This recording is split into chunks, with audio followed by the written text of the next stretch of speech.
He- Hello, everyone. Welcome to today's conference, being our day 2. I'll quickly introduce Sandra Obalangu to be the one to host us immediately. Sandra, are you ready for us? Yes, I am ready. I'm ready. I'm ready. I'm ready. Please take the floor. Thank you. Thank you so much. All right. Good evening, everyone. My name is Sandra Opalangu. Thank you for joining in again today, day 2 of Voice of Teachers Conference. We are here discussing the future ready child. Now, my presentation for today, I'll be discussing about positive reading habits for the future ready child. Positive reading habits for the future ready child.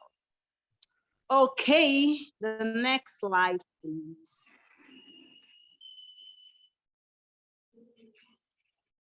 So my topic is cultivating positive reading habits in the future ready child. You will agree with me that the child who is ready for the future must also be able to read. Not only read, but make meaning out of what he's reading, which is very, very important. Now I'm going to run you through what I'll be discussing with you in this segment. Can we go to the next slide? Now, what I'll be discussing here, we are going to start with why do people read? Reasons for reading. Is there any reason? Okay. I'll also be looking at the meaning of reading skills. Now, if we're going to be talking about reading, we're also going to be sharing reading skills. What are reading skills? How many reading skills do we have? We'll be looking at them in this segment. Then meaning of reading habits. What do we mean when we say reading habits? That's the core context of this segment. Benefits of positive reading habits, and of course, I'll bring that will lead me to my conclusion. Can we go to the next slide?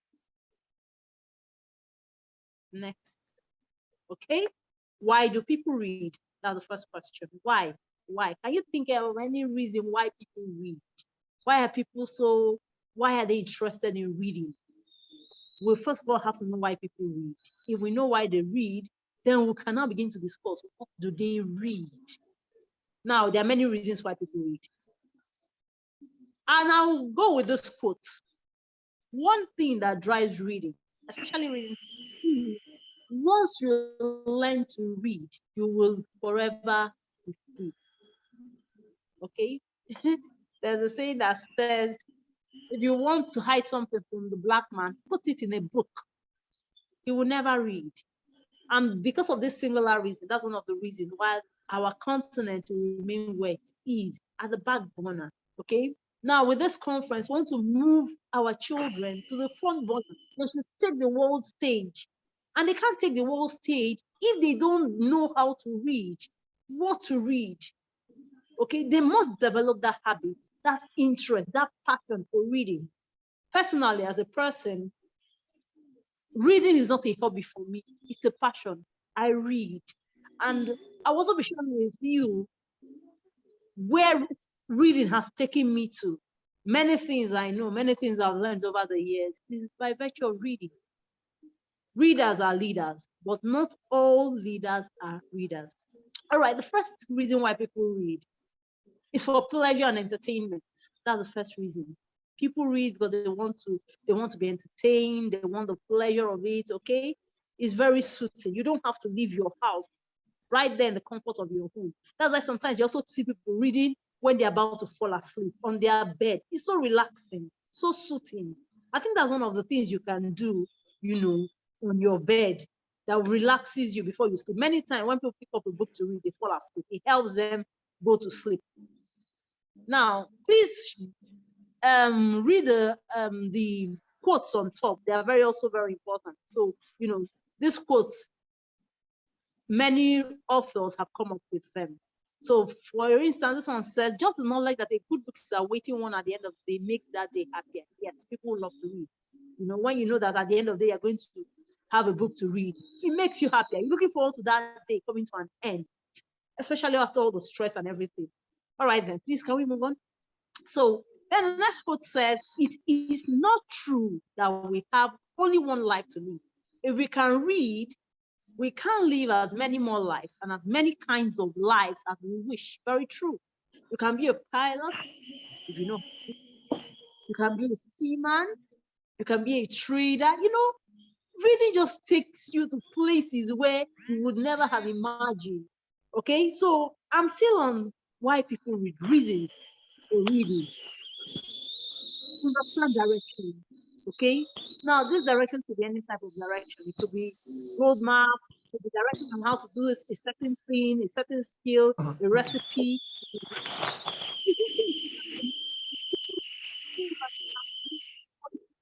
Decisions. That's another reason for reading. Okay, and when you read, you are able to get information. Reading is a key skill that you need if you must get information. Now, there are many informational materials. The newspaper, it gives you information. Encyclopedias, atlas, maps, all this give information. Now, you must be able to read to be able to get the benefits of these things. Another reason why people read is to learn about the world. If you really want to learn about the world you live in, you have to read. Then, of course, via letters, you keep in touch with friends and family. And when even SMS messages, emails, okay, all these things, they have to do with what? Reading. For instructions, if you need instruction on how to carry out a particular task or how to do something, okay, how to set up manuals, you can read manuals, they give you instructions. And all these are reasons why people read. Now, please can we move to the next slide? Now, let's see the benefits of cultivating good reading habits. Okay, what are the benefits of cultivating good reading habits? Some people read, but they don't have good reading habits. So now I want to see what are these benefits. Is there any benefit when you cultivate good reading habits? Can we move on? Okay, benefits. Now, first one, you have an advanced vocabulary. You know a lot. They use words in a very interesting way. Okay, they are connoisseurs when it comes to words. They are wordsmiths, in fact. Now you have knowledge of not just yourself, knowledge of other people too. You begin to understand them better. You begin to show more empathy. You understand why things are the way they are. Okay, it improves communication. You are able to express yourself to be understood and for people to understand what you're saying. You understand others and others also understand you. All these come from when you cultivate good reading habits. Another thing about cultivating good reading habits is that it improves social interactions. You know how to interact with people. You know, in these days of phone and all of that, the internet, people really don't interact. And the gap is going wider. Do you understand? So, but reading helps you cultivate that habit of good social interaction. Reading also gives you first-hand knowledge. Now, when you read something, it's not the same as something you were told or something you heard. It's a first-hand knowledge. You are getting it straight from the source. Of course, it also leads to advanced intelligence. Now, when I say advanced intelligence, you don't begin to think how an average person thinks. Of course, reading makes you very intelligent, okay? But now it gives you an advanced intelligence. You don't begin to think how an average person thinks, okay? Your thinking goes beyond your immediate environment. You begin to think about the future. You begin to think about not just where you are. You begin to, it expands your horizon, expands your mind. Really, reading is a mind expanding experience. Okay, so it gives you advanced intelligence. You begin to look for solutions. Okay, you're not among the bulk who is out there complaining and all of that. You begin to think, how do we make things better? Okay, and remember, you begin to see things from other people's perspectives. So that's why I think this also gives credence to the saying that says, readers are leaders. Anybody who reads will definitely be a leader. Now, another reason for cultivating good reading habits is that it gives you high expectation for life. Your expectation for life is not ordinary, okay? Of course, it brings about relaxation and focus. It also enhances creativity, like I've just said. It's a mind-expanding experience. You begin to be creative because your imagination is going wide and going far and going far. It boosts empathy. You see things from people's perspective, okay? Even if you have not visited a place, but because you've read about them, you begin to understand why certain things are the way they are. Reading gives you confidence. Children who read, they are very confident. They speak well, they know what to say, they are confident about themselves, they're confident about the environment, they are very flexible and adaptable people. And finally, it brings success. Success in school, success in life, success in anything you do at all when you develop good reading habits. It also helps in career choice, okay? You know the right career to go for. You understand yourself, you know what is best for you. Then it makes you set high expectations, high standards for life. You are not just doing, okay? It makes you set high expectations for your life. Now, for this segment, I will say this is from Gary Paulson. Gary Paulson says, I owe everything I am and everything I will ever be to books. Very true. All right. I don't know. I think I want to pause here. And then if you have a question, you could chip it in right now. We've looked at cultivating positive reading habits. So if you have a question, please remember to send in your question. You can send them in via the chat box. Now I want to see, we can't talk about reading without touching on reading skills. Because for you to be able to develop good reading habits, for you to be able to cultivate good reading habits, you must also have good reading skills. Reading skills and reading habits, they go hand in hand, okay? And I'll say this about reading skills. Reading skills, just like any other skill, the more you read, the better you get at it, okay? The more you use it, the better you get at it. It's just like any other skill. It's like learning to ride a bicycle. The more you ride a bicycle, the better you get at riding bicycles. So that's the same thing with reading. The more you read, the better you get at reading. And then I'll start with this. Reading is a conversation. All books talk, but a good book listens as well. Books don't just talk. A good one should also be able to listen. Yes, some people will ask, what do you mean by listen? Okay, so what are reading skills? Reading skills are abilities that has to do with a person's capacity to read and interpret written words. Now, reading is one thing, okay? Understanding what you have read is something else. For you to cultivate good, positive reading habits, you must understand what you have read, okay? So we can't talk about reading and then put reading and comprehension, they go hand in hand. When we're talking about reading habits, cultivating good reading habits, we must also come to the part where we'll touch on comprehension. You must understand what you're reading. Now we have different levels of readers, okay? Can we go on?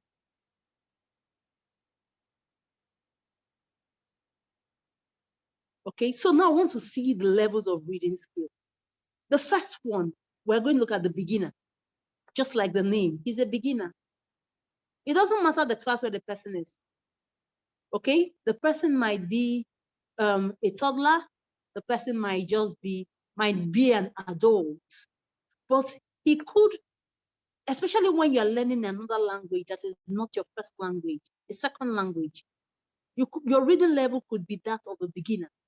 Okay, at this level, you pick words, you're not conversant with words. It's just like if I'm to begin to learn Spanish right now. If I read Spanish books, of course I'll be a beginner because I have no foreknowledge of anything Spanish. Now the next level is the remedial learner. Okay, at this stage you can decode, you can guess what some words may mean. Okay, But phonetic skills, in other words, you can't really pronounce words properly. You're not yet conversant with that language. You're not yet conversant with reading words. You're still reading words. You're picking them one after the other. Then the next level we have is the punctuation level. Okay. Now this learner who is at this, a learner who is at this level of reading, you are fluent, but you are not really, you can read sentences, okay? But you still need some help to decode what those sentences mean. Now, when you read some sentences, there could be, you might have to deduce the interpretation. It's not clearly stated. At this level, you can't do this. At punctuation level, you can't deduce, you can't read in between the lines. That's a word. Okay? When you're at the punctuation level, you can't read in between the lines. You know, you can only read what it is, the way it is, and you understand it the way it is. For instance, if they say Obi is a boy, that is what you understand. Obi is a boy. Or if they say Obi is a baby, you understand it, Obi is a baby. But it might not necessarily mean Obi is a baby. It might mean that Obi behaves like a baby. Do you understand? So Obi is a baby might not really mean that Obi is a little child. It's just a tender, toddler. It might just mean that Obi is being, compared with a baby because of probably the way he behaves and all of that. So at this punctuation level, you can't really do that. You can't really deduce that. You can't read in between the lines, to get hidden meanings. Then an average reader at this level, you can really read. You are good. You pronounce words the way they should be. Okay? You can deduce, you can use all those similes, metaphors. Yes, you are good at them. You can deduce what they mean. But still, there's room for improvement as an average, when you're on the average level. All right, can we move on? Then at the speed level, now you can read really fast. Your eyes actually move faster than your mouth when you're reading. At speed level, you are good. You're a good reader. You read very well. Okay? When you are reading, if you are really good at reading, your eyes should move faster than your mouth. So at this level, you can read, and even your comprehension skills, you can really comprehend, you can really deduce metaphors, similes, those figurative language, you are good at them. You can deduce what they mean, you can read in between the lines, I love that. Now, we also have the special needs. We have readers who have special needs. Probably they have the attention span, they're hyper. It could also have to do with vision. When a child who has or a person who's who needs his or her eyesight corrected without their glasses or without the right recommendation of glasses, eyewear, they wouldn't be able to read. So we also have people in this group. Then we have the advanced level. This advanced level, the reader is proficient, very good. Okay, many adults in their first language, of course, they are all at advanced level of reading. Many adults, not all. And they can also deduce, decode, deduce hidden meanings. They can interpret what they have read and all of that. So now let's look at reading habits. Reading habits. What are reading habits? Or rather, what is reading habits? Habit is something you do frequently. So if we're going to put that to reading, reading means how often do you read? Reading habits is just simply how often do you read? I know some people, they don't even read at all. The only thing they read is their Bible. Many adults are like that here. I understand the stress, or they just read when they have to read. Otherwise, they will never pick a book to read. Okay, so reading habit is how frequently you read. Now, we want to look at, this is the crux of the matter, steps to cultivating reading habits in children. How are we going to cultivate reading habits in children? That's in a future-ready child, remember, okay? And we want all the children of this age, the children will come in contact with. We want them to be ready for the future. And like I said initially, if you are going to be ready for the future, you must read. You can't take away reading from being ready for the future because of so many reasons. Okay. So now the first step is that you are going to lead by example. Be a role model. The children you teach, that means you also, because role model has to do with modeling what you want to see. So you must read, you must make time to read. Don't just read their work in class. Don't just read the memo that was sent to you. Let the children see you reading real books. Let the children see you reading books that will change, that transformational. Okay, there are many books like that. Let the children see you reading intelligent books. You know, children are very good at imitating what they see. Very, very good. Don't just read what you're going to mark, or have those books with you. Remember, you're modeling it. Read books, intelligent books, like Atomic Habits, The War of Art. Okay?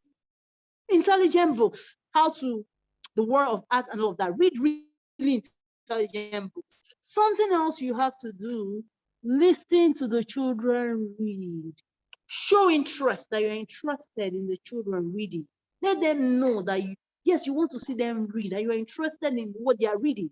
Okay? So from time to time, when they read to you, even if they don't want to read to you, ask them to read to you. And show interest. Then make them read with a friend or with their friends. Okay? Let them read with his or her friend. That love for reading.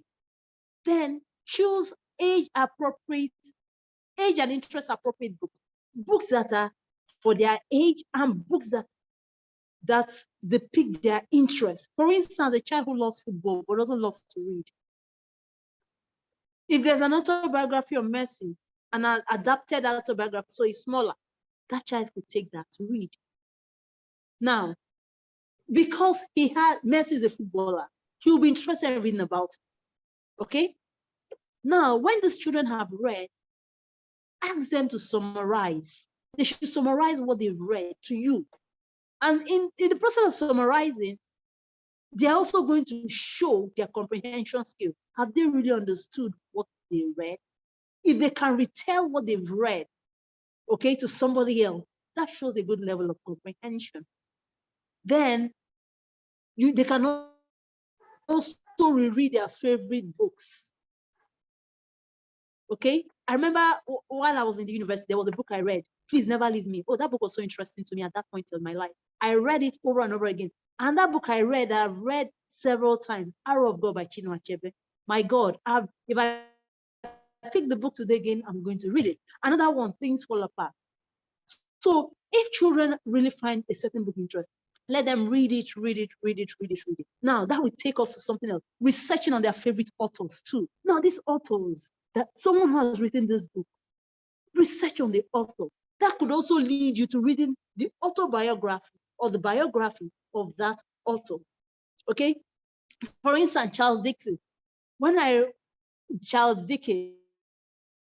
read his books, it's aroused my interest. I wanted to find out more about Charles Dickens. Why did he write this book? Okay, so now when you're reading, it could be a fiction book that was written by a particular author. When you begin, also lead you to the real book. It could be an autobiography or biography. So now you've moved from fictional to non-fiction. Something else, oh yeah, well, okay, yes, reading different genres of books and writing. Now, let it not be only books that children read. Let them read manuals, okay? Let them read receipts. Let them read anything at all, newspapers. It mustn't be only books, magazines, okay? And for instance, receipts are very easy on the eyes because of, they are like bullet points. Let them read that, okay? So why are they reading this? Because they want to cultivate. We want them to have the habit of reading. It should become a habit. They should read often.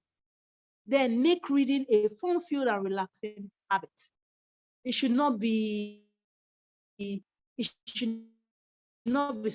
stressful for the child.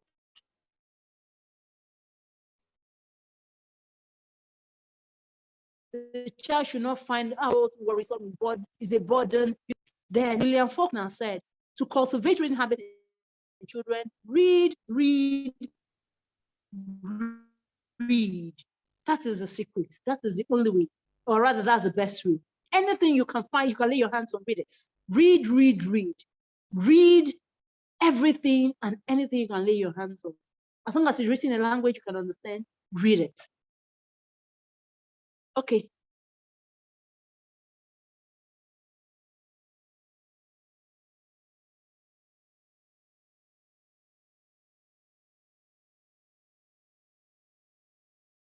Can we go to the next slide?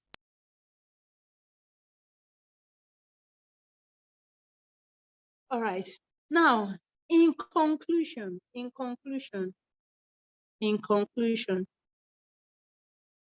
lot has been said. So I'm going to. Was it like mute? Sorry? Okay. So, in conclusion, I've come to the end of, now everything I've said here is not exhaustive. And then I'm looking at a future-ready child. I'm looking at a young learner. Okay. So this is not all. There are other things you could do to cultivate reading habits in children. But I will also say this: think of the children you are teaching or the children you're in contact with. Think about their interests. And with this, with some of the things I've highlighted here, that could help you to help them cultivate a positive and good reading habit. Please, can we go to the next slide, please?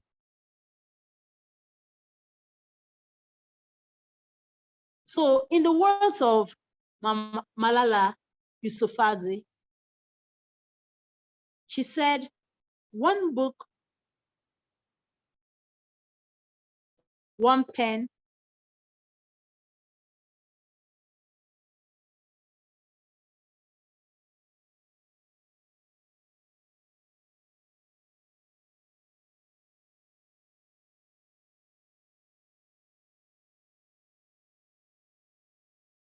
to find that one book, or lead the child to find that one book that could be life-changing and transformational for him or her.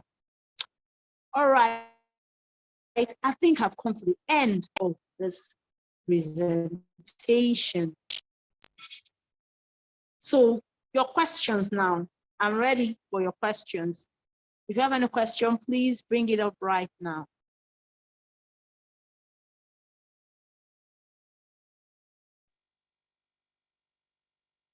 Okay, can you hear me? Yes, I can hear you now. Okay, let me just quickly ask my question. There was something you said. Yeah, you talked about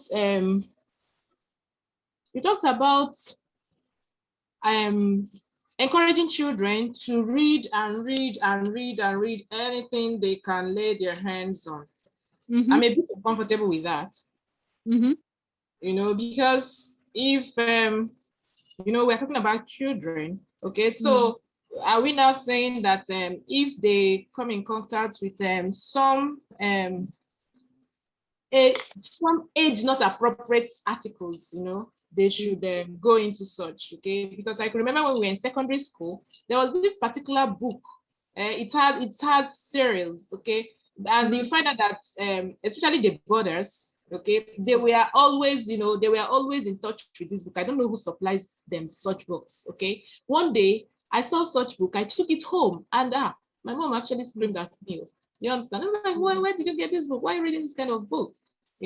I was actually innocent, because if I wasn't, I would have kept it anywhere. I would have, hidden it, I mean to say. But I kept it somewhere on the table. And I've not actually gone in to read that book. I just saw it, and I saw it from school, and I knew that people have been reading, a set of girls, they were reading that book. So I took it. Do you get? Behold, that book, it has a lot of immoral stuffs, So mommy has to guide to tell me that no, you can't read this book right now. Okay. So, when you said allow them to read and read and read, I am like, okay, I need to ask this All right. question for you to, yes, explain to some people, what you actually mean by that.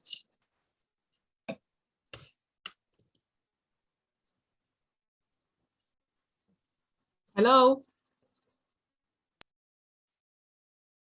All right. Now, first of all, when I speak in, Vivian, can you hear me?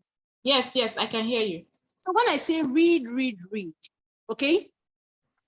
Now, I don't mean begin to read things that have books that have explicit content. Of course not. But you can't guard against that. As a teacher, you would not give it that to them.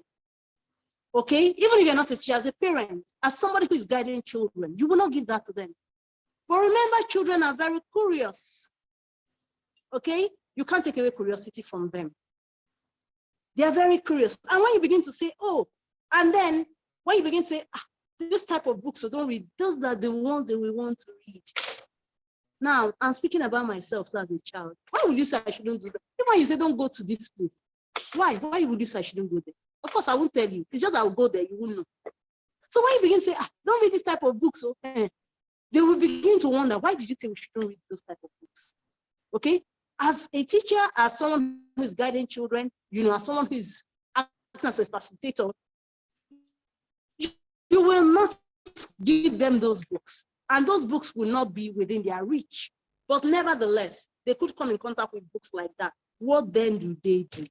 Now, let me go back again. Remember, we've talked about children, that one of the benefits of cultivating good reading habits is that you have advanced intelligence.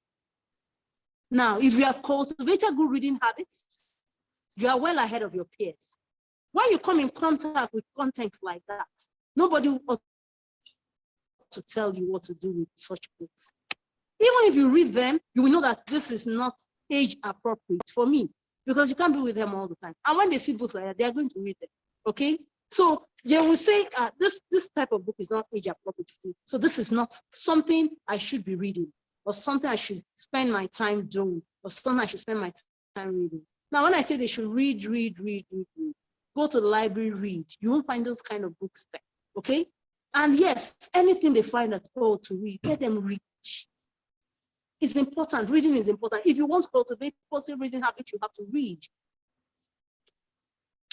All right. Any other question? Yeah, I have a question. Okay. And before I dive into that question, I mentioned that when I took the book home, okay, because I didn't know, because the book, even the caption, will not lead you to what the content is all about. Okay. Yes. But not knowing that my mom, of course, my mom has been a teacher. So not knowing that they've even amongst themselves, they've discussed about this kind of books. Do you understand? So when she saw it, she already know what the book is about. All right. Fine. What she actually did, she had to come tell me, let me understand that, okay, this is why you shouldn't read this book, and this is why you should understand that you shouldn't read this book. Okay. So I guess, when you said they should read and read and read, well, I think you have actually explained it right now. Okay, so now I can actually move on to the next question. You talked about reading habits, and then you now said that habit is all about what we always frequently do. And so because of that, reading is about reading frequently. Okay. Well, let me just say that wasn't what I was looking out for. Okay. I thought there are these habits, okay, that you have to, should I say, like skills you have to acquire, okay, that will now make the child, what should I say? That will make the child, yes, to be conscious about reading. Okay, I thought there are skills that you have to acquire when you said reading habits. So I was thinking, okay, that there is this habits, there are these actions that you can take, or rather skills that you take that will make you, a reading person, or conscious of reading. I think that's what I want to say. All right. So did you get my question? Okay. So I think I get what you're trying to drive at. Now, because of time, we're looking at 20 minutes. There were a lot of things I did in my first slide I had to take away. Now, I've also touched on it one way or the other. Now, one of the habits I've said, role models. They must have role models, people that read around them. Okay? you can't, many times children learn best by imitation. Okay, so I talked about that, role models. Then if you want for children to cultivate reading habits, they must have people who read around them. The other things, there should be a time for reading, a space for reading. Okay, I don't want to go into all that. I don't want to delve into all that. I just feel that those ones are not the main core of this. Okay, there should be a time for reading, a space for reading. I touched on it one way or the other, but I didn't begin to take it one after the other, and I wasn't so detailed about many of them. But yes, there are things that you need to do if you are really going to learn how to read. Then they have to read different genres of books, read with a friend. Even if you don't have the habit of reading, when you begin to read with a friend, you will, that interest, it will arouse your interest. You become interested in reading. So all those things are some habits that you could inculcate that will help you develop positive and good reading habits. And then I will also say this before I end finally. A writer once said that readers spawn writers. Okay? And until the lion learns to write, this hunt story will always glorify who? The hunter. If we're talking about the future-ready child, that future-ready child must not have a mistaken or misplaced identity. They should not only be able to read, they should also be able to write. What are they feeling? Do you understand? We should know, how do they think? What is going on in their mind? They should be able to express themselves. So you cannot take away reading. Reading and writing go hand in hand. If you're a good reader, you're also a good writer. And remember that also the future-ready child should be able to be a leader. If you look around the world, I said it several times in the course of this, that readers are leaders. But definitely not all leaders are readers. Yes, just take a look around the world. You can tell the president, the countries whose presidents are readers. Let's say, for instance, Obama. Every year, Obama comes up with a list of books he has read. My God, I'm wondering, where does he get the time from? Book he recommends that other people should read. Google it, 2022. He has brought out a list of books that is recommending for others to read. That means he has read all those books. My goodness. So, if you're going to be a leader, readers are leaders anyways, but not all leaders are readers. You can tell clearly the countries who their leaders are not readers. And they say, if you want to hide something from a black man, put it in a book.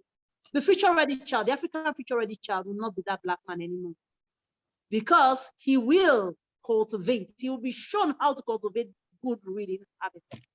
Thank you very much for your time. Thank you. Thank you so much, Sandra Omorango.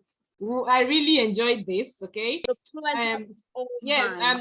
and I'm happy that this topic came from the experts. Okay. Now, I guess in a wrap, in fact, I enjoyed. That my question, you clarified me very well. So in a wrap, I have to say it. I just have to resound it that cultivating these reading habits. Just make sure that you are reading around the children. Make time for them, like timetable or whatever for reading. Make sure you have a space that attracts them to read. That's your reading space. Okay. Yeah, I love that. I got that. Okay. And I hope people listening to us, even the teachers around, can also instill these habits in their different schools. That would be very lovely. That would be so nice. Okay. Now, the next speaker, thank you so much, Sandra. The next speaker should be coming up by 6:30. However, I don't want to end this. Okay. So I think I might start my own that talks about the 7-star teacher, the role of the 7-star teacher in the life of a child, in the life of molding a child to be a future-ready child. So before we get the next speaker, who should have been, or rather who is Mr. Anthony, to come in, I guess I can utilize the time before he is ready. So I'm going to share my screen with everybody.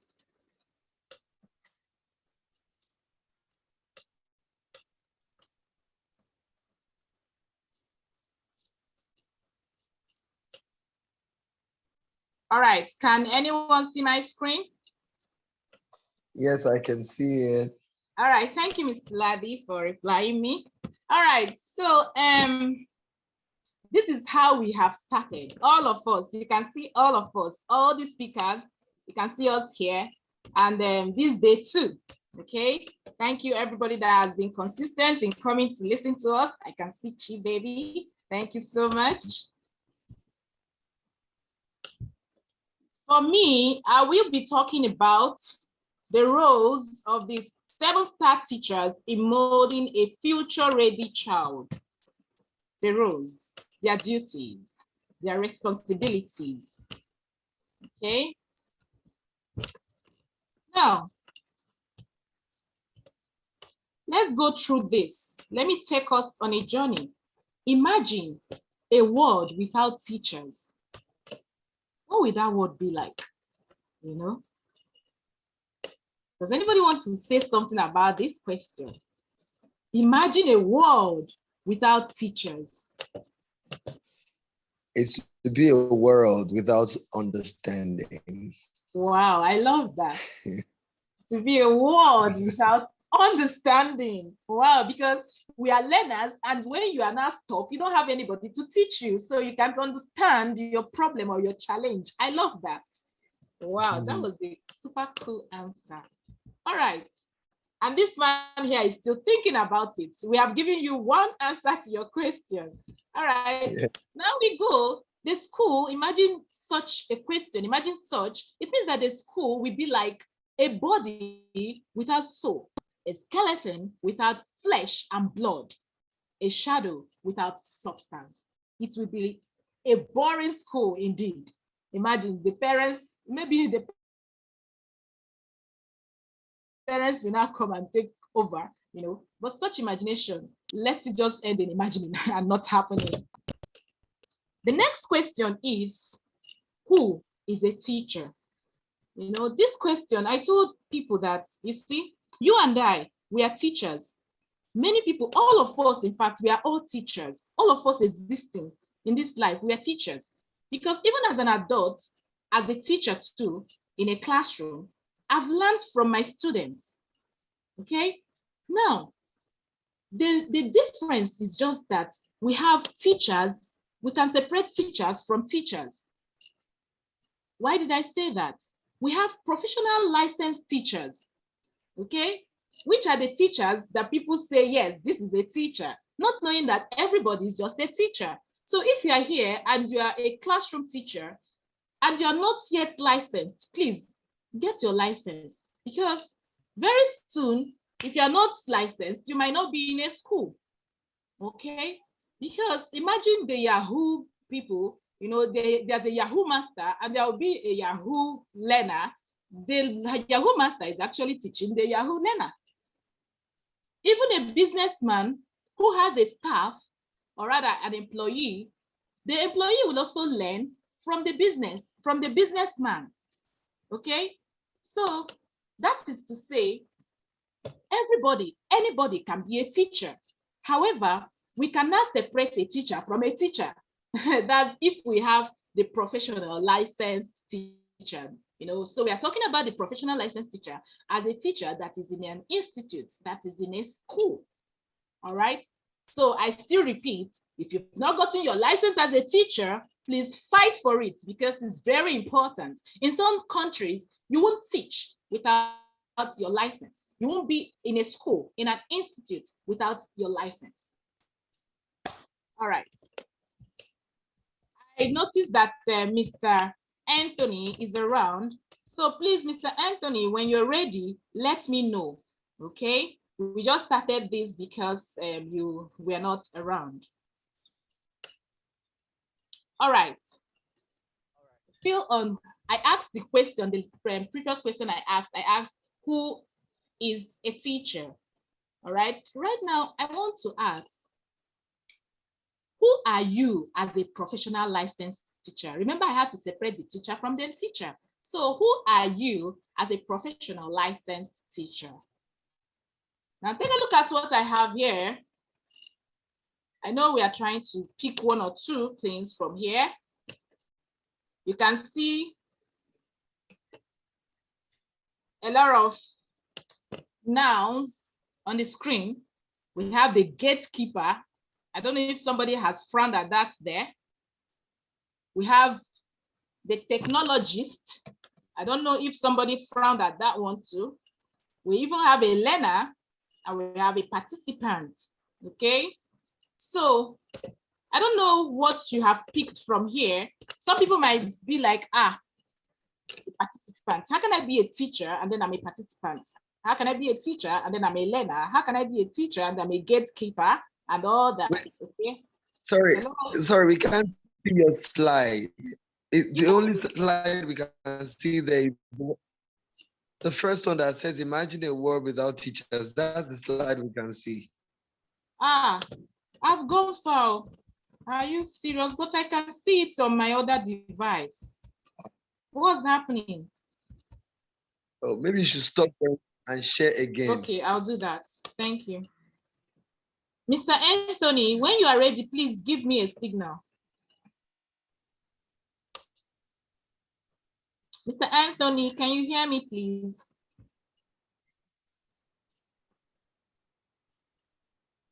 Mr. Anthony.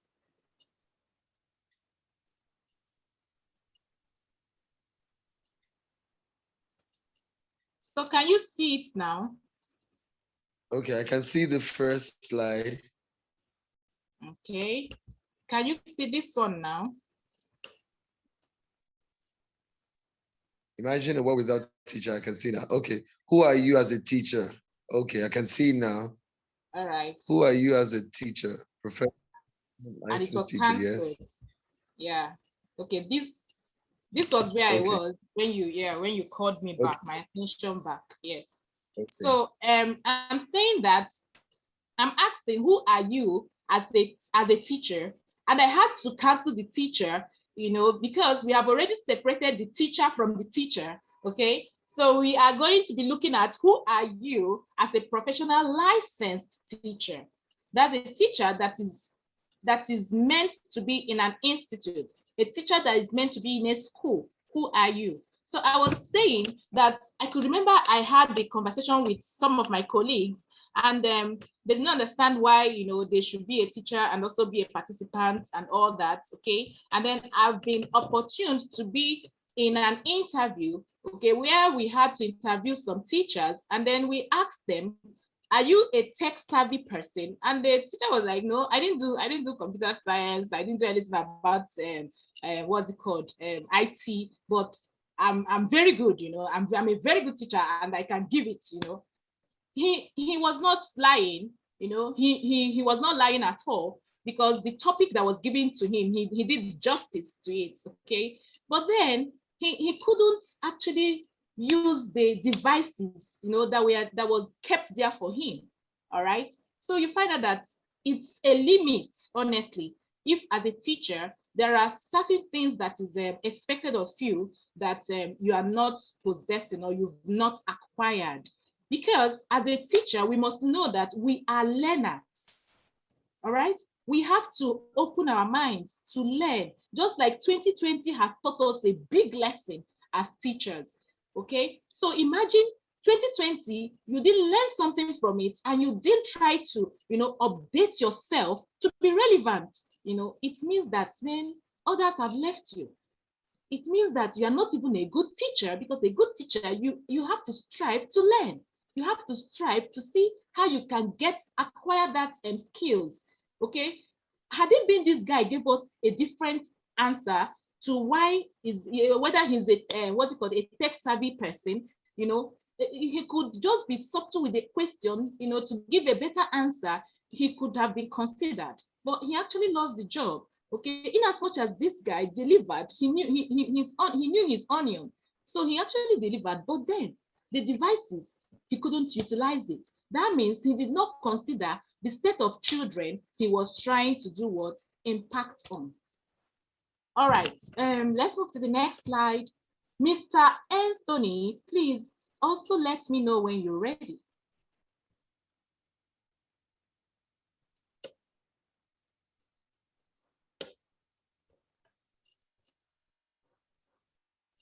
All right, so the question again is, who is the future ready child?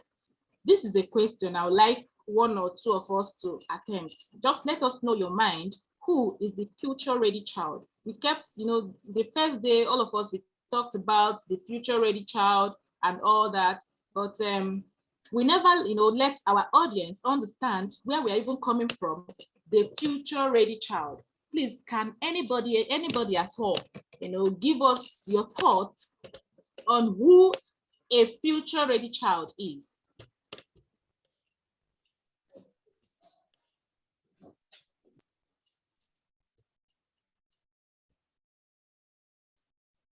Anybody?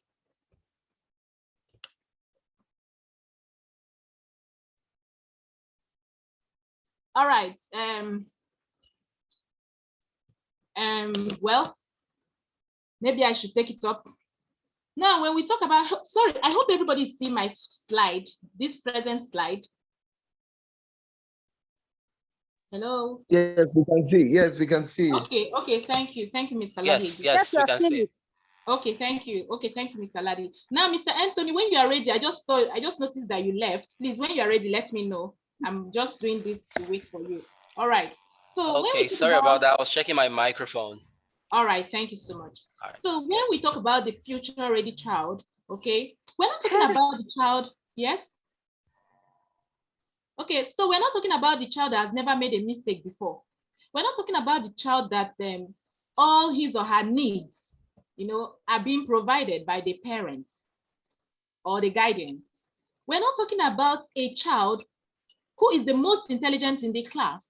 No, we're not even talking about the child who is 21st compliant when it comes to digital stuffs, okay? Then you still ask, then who is she talking about? Who is this future ready child? All right, I will still pause here because I will let you know who the future ready child is in the subsequent slides, okay? So Mr. Anthony, I don't know if this is a good time for you to come in or I should continue. Okay, I'm actually ready to come in. All right, thank you. So I pause it here while I let Mr. Anthony take over because it is his time now to speak. Thank you, Mr. Anthony. Let me just stop the slide. Okay. All right. Thank you very much, Ms. Vivian. You're welcome. All right. I hope I'm very audible. I need to do a mic check to ensure that you are very audible. I can hear you. Okay. All right. I can hear you. I've not heard from Mr. Ladi. Mr. Ladi, am I audible enough? I can hear you. All right. All right. Thank you very much.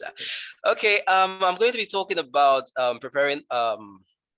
Sorry. Let me. Okay. I'm going to be talking about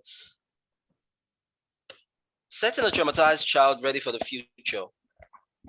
Setting a traumatized child ready for the future. Sorry, so Mr. Anthony, without are you sharing further your ado, slide? Sorry? Are you sharing your slide? Yes, I'll be doing it from here. That's why I'm working with a desktop. Okay, like I said, my laptop it just crashed. No I'm problem. still working on it, but I can work with the desktop, so I have everything right here. Okay, Mr. Anthony, that would be fine. You are live now. Thank you. All right, thank you very much.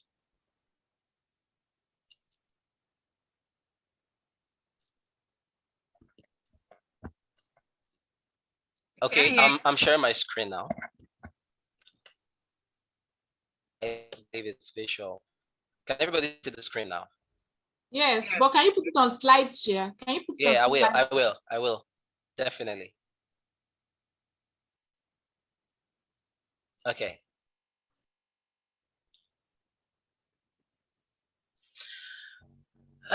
All right. This is Anthony talking, and I'll be talking about setting a traumatized child ready for the future. Setting a traumatized child ready for the future. Now, as we all know, trauma is something is something very big, very huge. It's not something to joke with at all. I'll be talking based on some experiences I've had, and of course, other experiences too. based on hearsay and what have you. Okay, I would like to make this session sort of, it's going to be like I'm telling a story. At the same time, I would like to carry everybody along.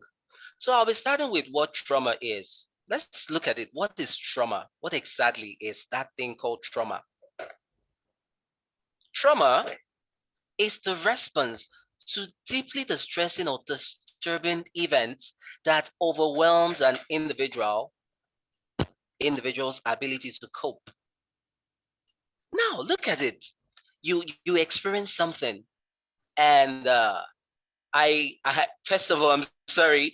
I need to give kudos to Miss Sophia. I was in a um session yesterday, and I really enjoyed every bit of it. Just that my phone, the battery ran, it was so low, and I I was locked off.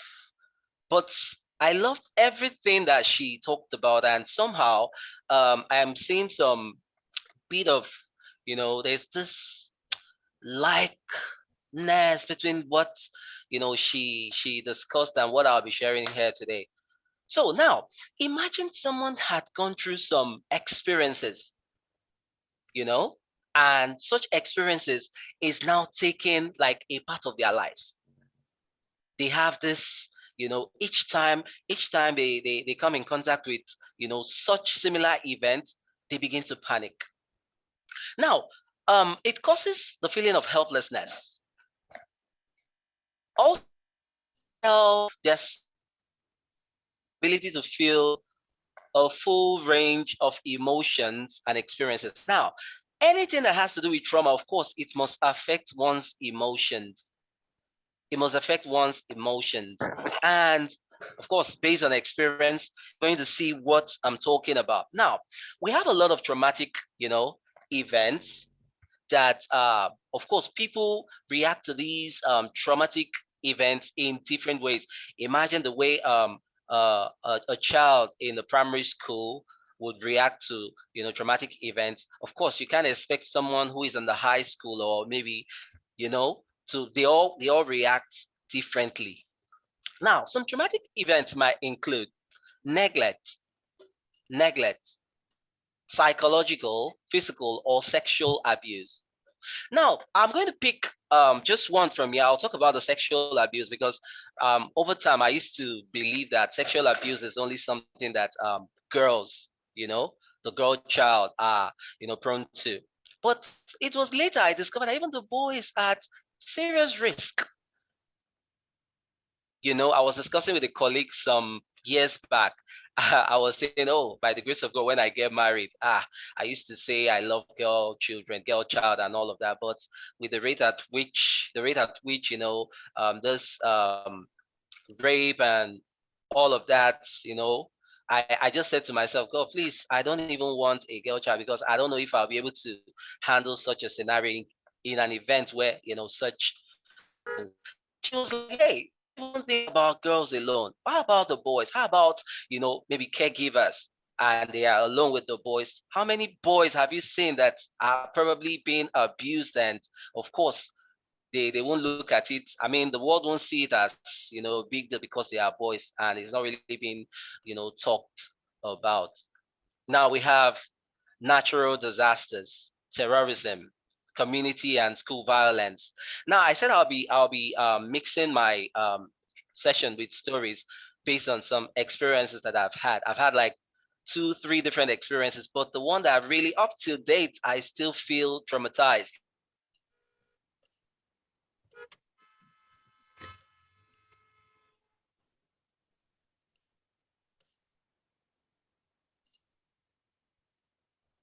Hello, can you hear me?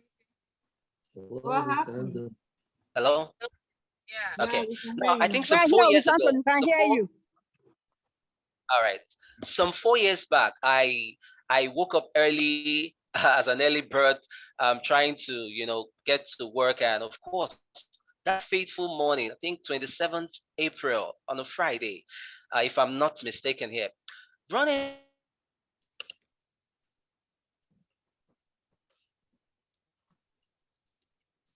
Is his network? Hello? Is his network? Okay.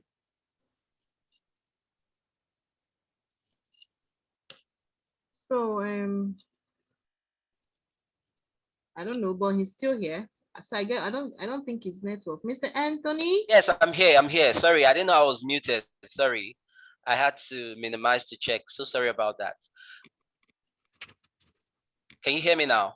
Yes. Yes, I can hear you. Okay, sorry about that. Sorry about that. Okay, so I was talking about the personal experience. I was supposed to leave the house like 4:30 a.m. You know the way Lagos life is and all.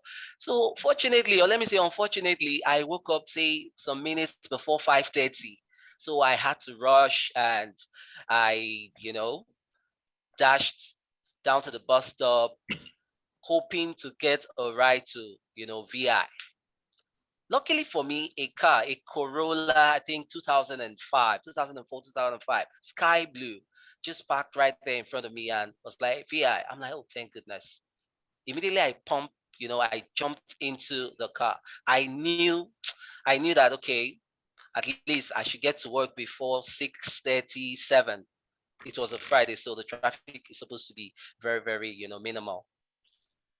But unfortunately, I heard someone normally, you're not supposed to even greet me when I come into the vehicle. And this guy said, good morning. With the voice, I don't know. I'm not the you know, the so-called spirit coco, like people will call it now. And I heard something in my spirit. Don't worry, I'll continue with that. The number 3 says witnessing or experiencing intimate partner violence. Witnessing or experiencing intimate partner violence, commercial sex, sexual exploitation, serious accident, life-threatening illness, sudden violent loss of a loved one, refugee and war experiences, military family related stresses such as parental deployment, loss, or injury. Now, this military family related thing, I think I had a child that I was teaching, and I heard that the child's dad was in the military. And of course, I didn't even know, but the boy was sort of older than the people in the year group. I think he should be like 2 years older. So he's way smarter than the children. I mean, the children. And you can imagine such a child.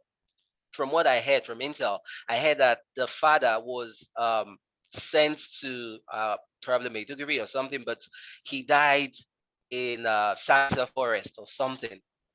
And of course, imagine for this little child to get to know about this. How do you think such a child would handle such a scenario? It's somehow for a little boy, that's young to experience or to know that his dad got, killed or something. But it's a painful experience. I wonder how such a child would, handle such an event. Signs of child traumatic stress. Now, like I said earlier, I'll be going back to my story, but we have different different strokes for different folks based on who you are. People they tend to react differently to this traumatic stress thing. Children rather, preteen, adults, and so on, we react differently. Now, while in the same car, immediately this young man opened his mouth to say, good morning. I felt something was wrong. And seriously, I heard a voice in my head, and it says, guy, you're in trouble, but I'll take care of you. And immediately I heard it, I started panicking. And before you say, skabush, this guy sitting in the middle popped me. Like, I don't know where he got the energy from, popped me, dragged me into the middle, then changed seats. And immediately I was popped in the middle, the guy on the extreme started strangling me. I'm like, oh my God, what is this? Is this how I'm going to, pass on? I've never cried like like the way I cried that morning ever in my life. Now imagine the way I reacted to, such a scenario, that moment. Now for a preschool child, Don't worry, I'm coming back to the story. Fearing separation from parents or caregivers. These are probably how they react: crying, screaming a lot, eating poorly, losing weight, having nightmares for children. How about those in the elementary level? They become too anxious or fearful. They always feeling guilty or shame. And of course, they will definitely have hard times concentrating. Then also, I believe a lot of people have difficulty sleeping. Then the next set of people are the middle-aged or high school children. They feel depressed or alone. They develop some strange eating habits. Of course, excuse me, it's called eating disorders. At a point, they begin to abuse alcohol. Now, imagine them abusing alcohol or taking hard drugs.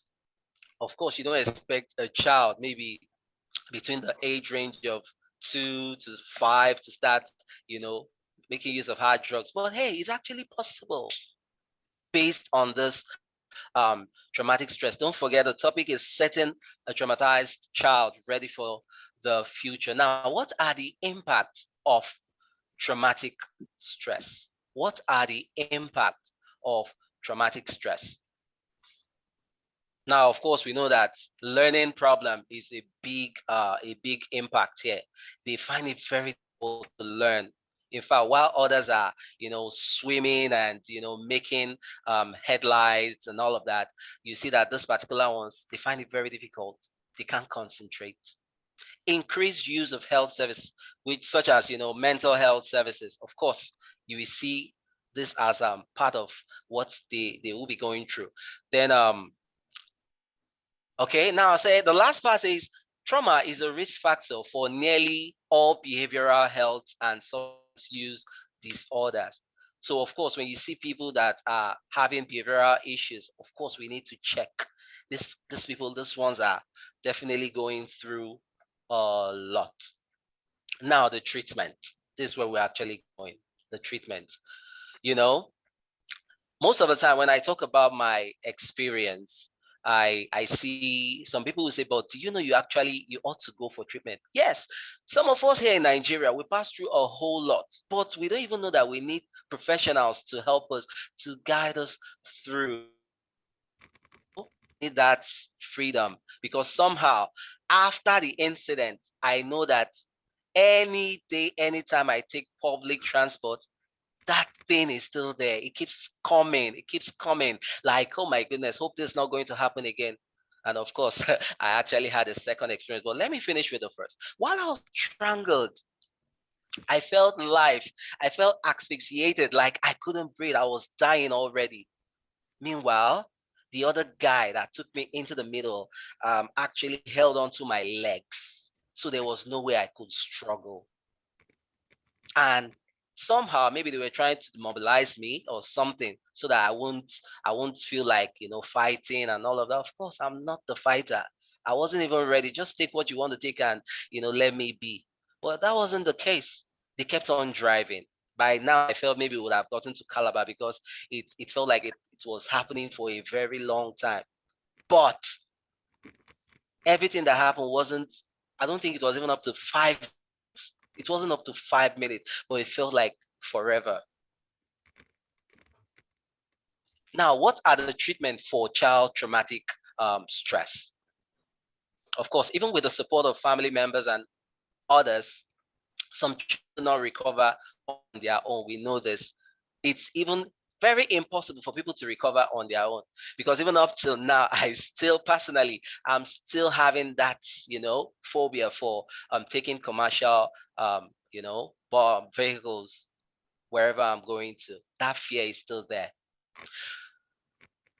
When needed, a mental health professional trained in evidence-based trauma treatment can help children and families cope with the impact of traumatic events. Now we are looking at the treatment. We need trained professionals.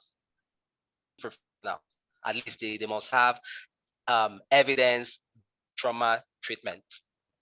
Effective treatments like trauma-focused cognitive behavioral therapies are available. Of course, we need this professional. That's number one key. We need professionals to help do this. Now, there are a number of evidence-based and promising practices to address child traumatic stress. Now, each child's treatment depends on the nature, timing, and amount of exposure to trauma. Now, that final punchline is where I'm going to. Each child, depending on whatever they have gone through, the timing and the exposure, each child, their treatment is dependent on the nature, the timing, the amount of exposure. Now, how do you know these children? And based on what they've probably gone through in order to help them, move on. I decided to come up with the 8 ways to support or prepare students who experience trauma for the future. Before I go here, because a lot of things are coming up at this point, I would like to wrap up the story I was talking about on experience. Immediately, it released me. Immediately I was released. Okay, immediately I was released, I noticed something. They took me and placed me in between the driver, the back seat of the driver, and the owner's seat, in between, on the floor.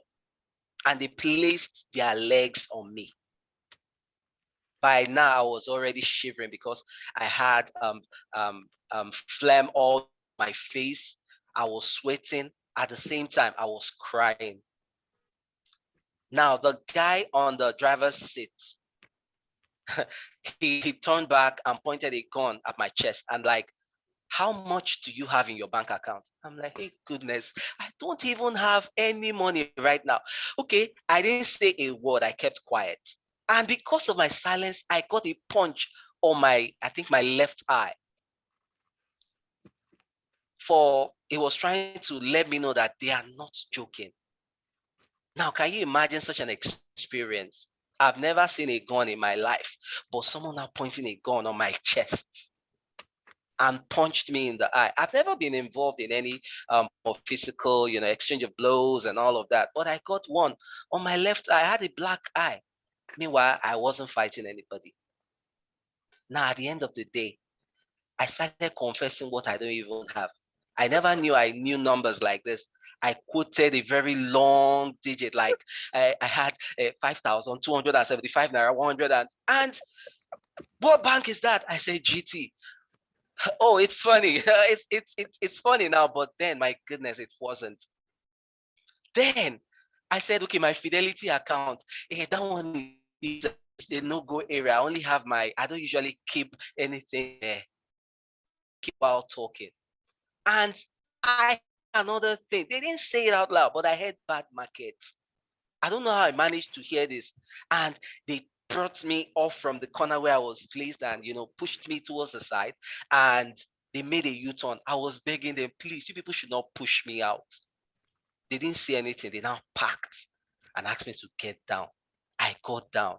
I started crying. I've never cried like that in my life until next week. When I say next week, next week will keep being next week. I still keep having such, I still have that feeling each time I remember, or each time I'm about to, take any ride anywhere, provided it's a commercial vehicle, even the taxifies, the Uber, I still get, traumatized.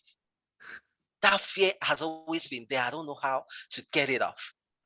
But of course, it's something very easy with the help of professionals. Now, these ways, to support and prepare children who have probably experienced this traumatic thing for the future. Now, child, adolescent, and teens in your classroom have experienced or experiencing ongoing trauma.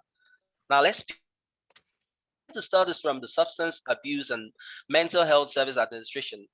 60% of adults report experience abuse of difficult or other difficult family substances during childhood, and 26% of children in the United States will witness or experience traumatic event before they turn 4. I was really thinking a whole lot of people, even in Nigeria, they would have passed through some serious traumatic. When I traumatic, I don't know how else to describe it. but they don't even know. They can't really explain it. Now I was opportune to see, I think R. Kelly, I think the younger brother or something, on he was being interviewed, and he talked about how R. Kelly behaves in the house and all of that. Then he talked about how their nanny molested him sexually, and he started crying. And while we were office, we were talking, like, imagine this guy crying that he got molested. But people will make jokes about this, and each time he remembers, he gets troubled anytime he remembers this. And he was there live, and he started crying.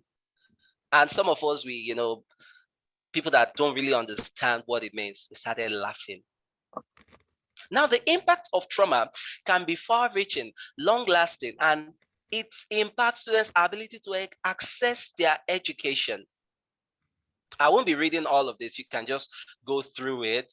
Then, as with many strategies to support a subgroup of students, these strategies can positively support students with history of trauma. Now, let's look at the 8 traumatic experiences, and how to prepare the students who have experiences for the future. Communication. Now, you need to communicate with counselors or social workers. Besides, now, we know that a lot of people don't have experience in this regard. Now, imagine somebody who has gone through such a problem. Of course, going through such a problem automatically makes you experience. You've been exposed. So definitely, you are a professional in that regard. Definitely, you can contribute a quota. You can contribute your quota in ensuring that these things are probably being treated or being given the right treatment, so that the ones that are being affected can move on. You understand? Now, number 2 says provide structure. I'm trying to work with time. Provide structure and consistency. Now, you need to write the agenda on the board. For instance, you know that these children are passing through this. Don't give them any form of surprises. They wouldn't appreciate surprises. They wouldn't. So all you need to do is make sure that everything is written in black and white. Let them see it. Use entry and exit routines. When a student knows what to expect, it can make her or it can make him feel safe. They know what to expect. You understand? Now, okay, I know you wouldn't want to talk with him, but get ready. You are going to talk with this one. You'll be talking about this. Get ready, okay? Don't worry, it's not going to be difficult. Let them be aware. Now, number 3, ease transition. Of course, moving from one point to another point. Give time warnings ahead of activity. 3 minutes until we switch groups. Let them know. Let them be in the know. Oh, hey, just like what I said earlier, this is what you should be expecting. Okay. You can also, if possible, let them know if there's going to be a loud sound. Let them know if there's going to be a fire alarm and all of that. They can prepare themselves. They can even go through this drill so that in case of an eventuality, they can always be ready. Let them be in the know. Number 4, provide choice. This is a very important one. It shouldn't be by force. Let them make sure that they make their choice. Where do you want to sit? What books do you want? Let them feel special. Now, with this, they gradually these things it will be weighed off. People with trauma history experience lack of control. Now, provide safe ways for students to exercise choice and control within an activity and environment. Let them. Okay, you are going to be the one with the ball. Okay, just be with the ball. You like it? Okay. What do you want? Okay, you want the other. Okay, you want this color. Let them have it. You are helping them. You are helping them to move towards the healing stage. so they could be prepared for the future. Number 5, develop strengths and interests. This is another beautiful one. They need to know their strength and they need to know what they are interested in. Focus on an area of competence. Exactly. Let them focus on that area you feel they are good at. Let them focus on it. Even if that's the only thing they will do, at least they will be actively involved. And of course, they will be happy as well doing what they enjoy doing. Number 6 says prepare. Sorry, be there. A lot of working with students who have those traumatic experiences and all of that, they want to have that feeling that, okay, someone is there. Someone is always there for them. Be an adult. Be an adult. Let them know that, oh, if it's possible to be a father figure or something, just always be there for them. No matter what. They can never have too much adults around. Imagine if about 5, 6, 7 adults are always showing, this concern. I'm there for you. What do you want? What happened? And everybody keeps showing concern. They will feel safe. And of course, remember, you're preparing them for the future. Number 7, make out plan. It's actually the 7th and supposed to be the last. The 8th one is supposed to just, be an advice for whoever is being involved in this procedures. Okay, now make out plan. Now this is very important as well. Create a way for students to take space if possible. Anything that can trigger or overwhelm them during class, just make out plan so that such things would be minimal. Okay, now if such and such a child is prone to getting pituitary, like any little thing, they are always their heart starts to pump. Let them have their space, and of course, you can provide a box or kit of sundry claiming tools so that they can, use. Let them have things on their own so that they don't get, easily triggered. Now, number 8 says, take care of yourself. Now, imagine if I'm the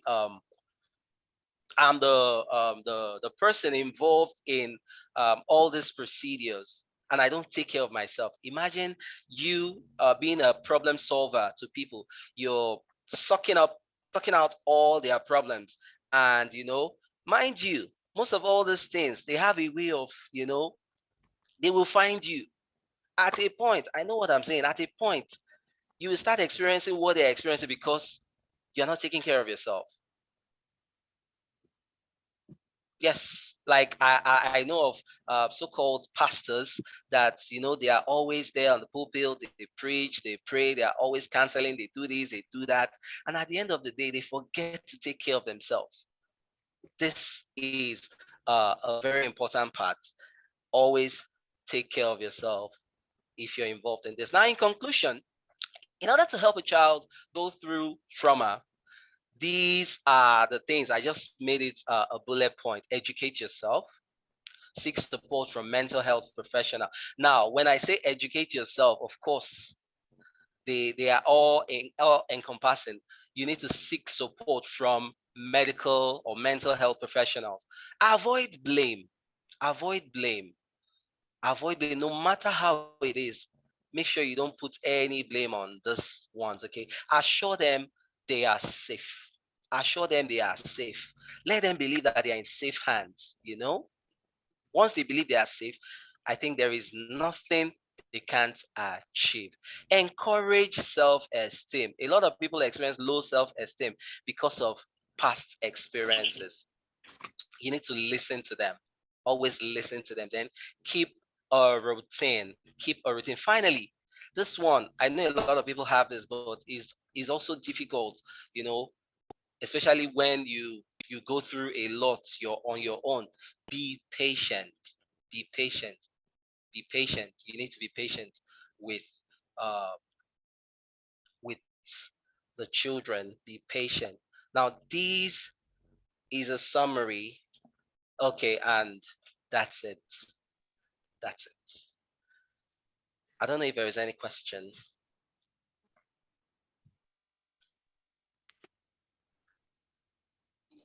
Hello, Mr. Anthony. Hello. Hello. Sorry, Mr. Laddie, you're talking to me. Hello, Mr. Anthony. Okay, I can hear you now. Good. Yes, Oh, yes. thank you very It much. was good. Your session was wonderful. You have let me know something about trauma today. Thank you very I've much. never imagined people would go through it like you did, because I've never gone through anything like that before. So recounting your own experience has really, made it stronger to me. Thank you so much. But you didn't tell us you only told us one experience. You said you were going to say about 2 or 3. Oh, I was actually working with time, but I feel I had. Okay, it's actually time over. But based on if I still I have the think there'll go be ahead, time. I think yes. Okay. I was I just looking think, at the time. Okay. yes, I think Vivian will be in the position. Thank you. Okay. Thank you for your lecture. I enjoyed it. It was precise and straight to the point with some interesting stories. I learned a lot. Thank you. Thank you very much. Thank you for having me.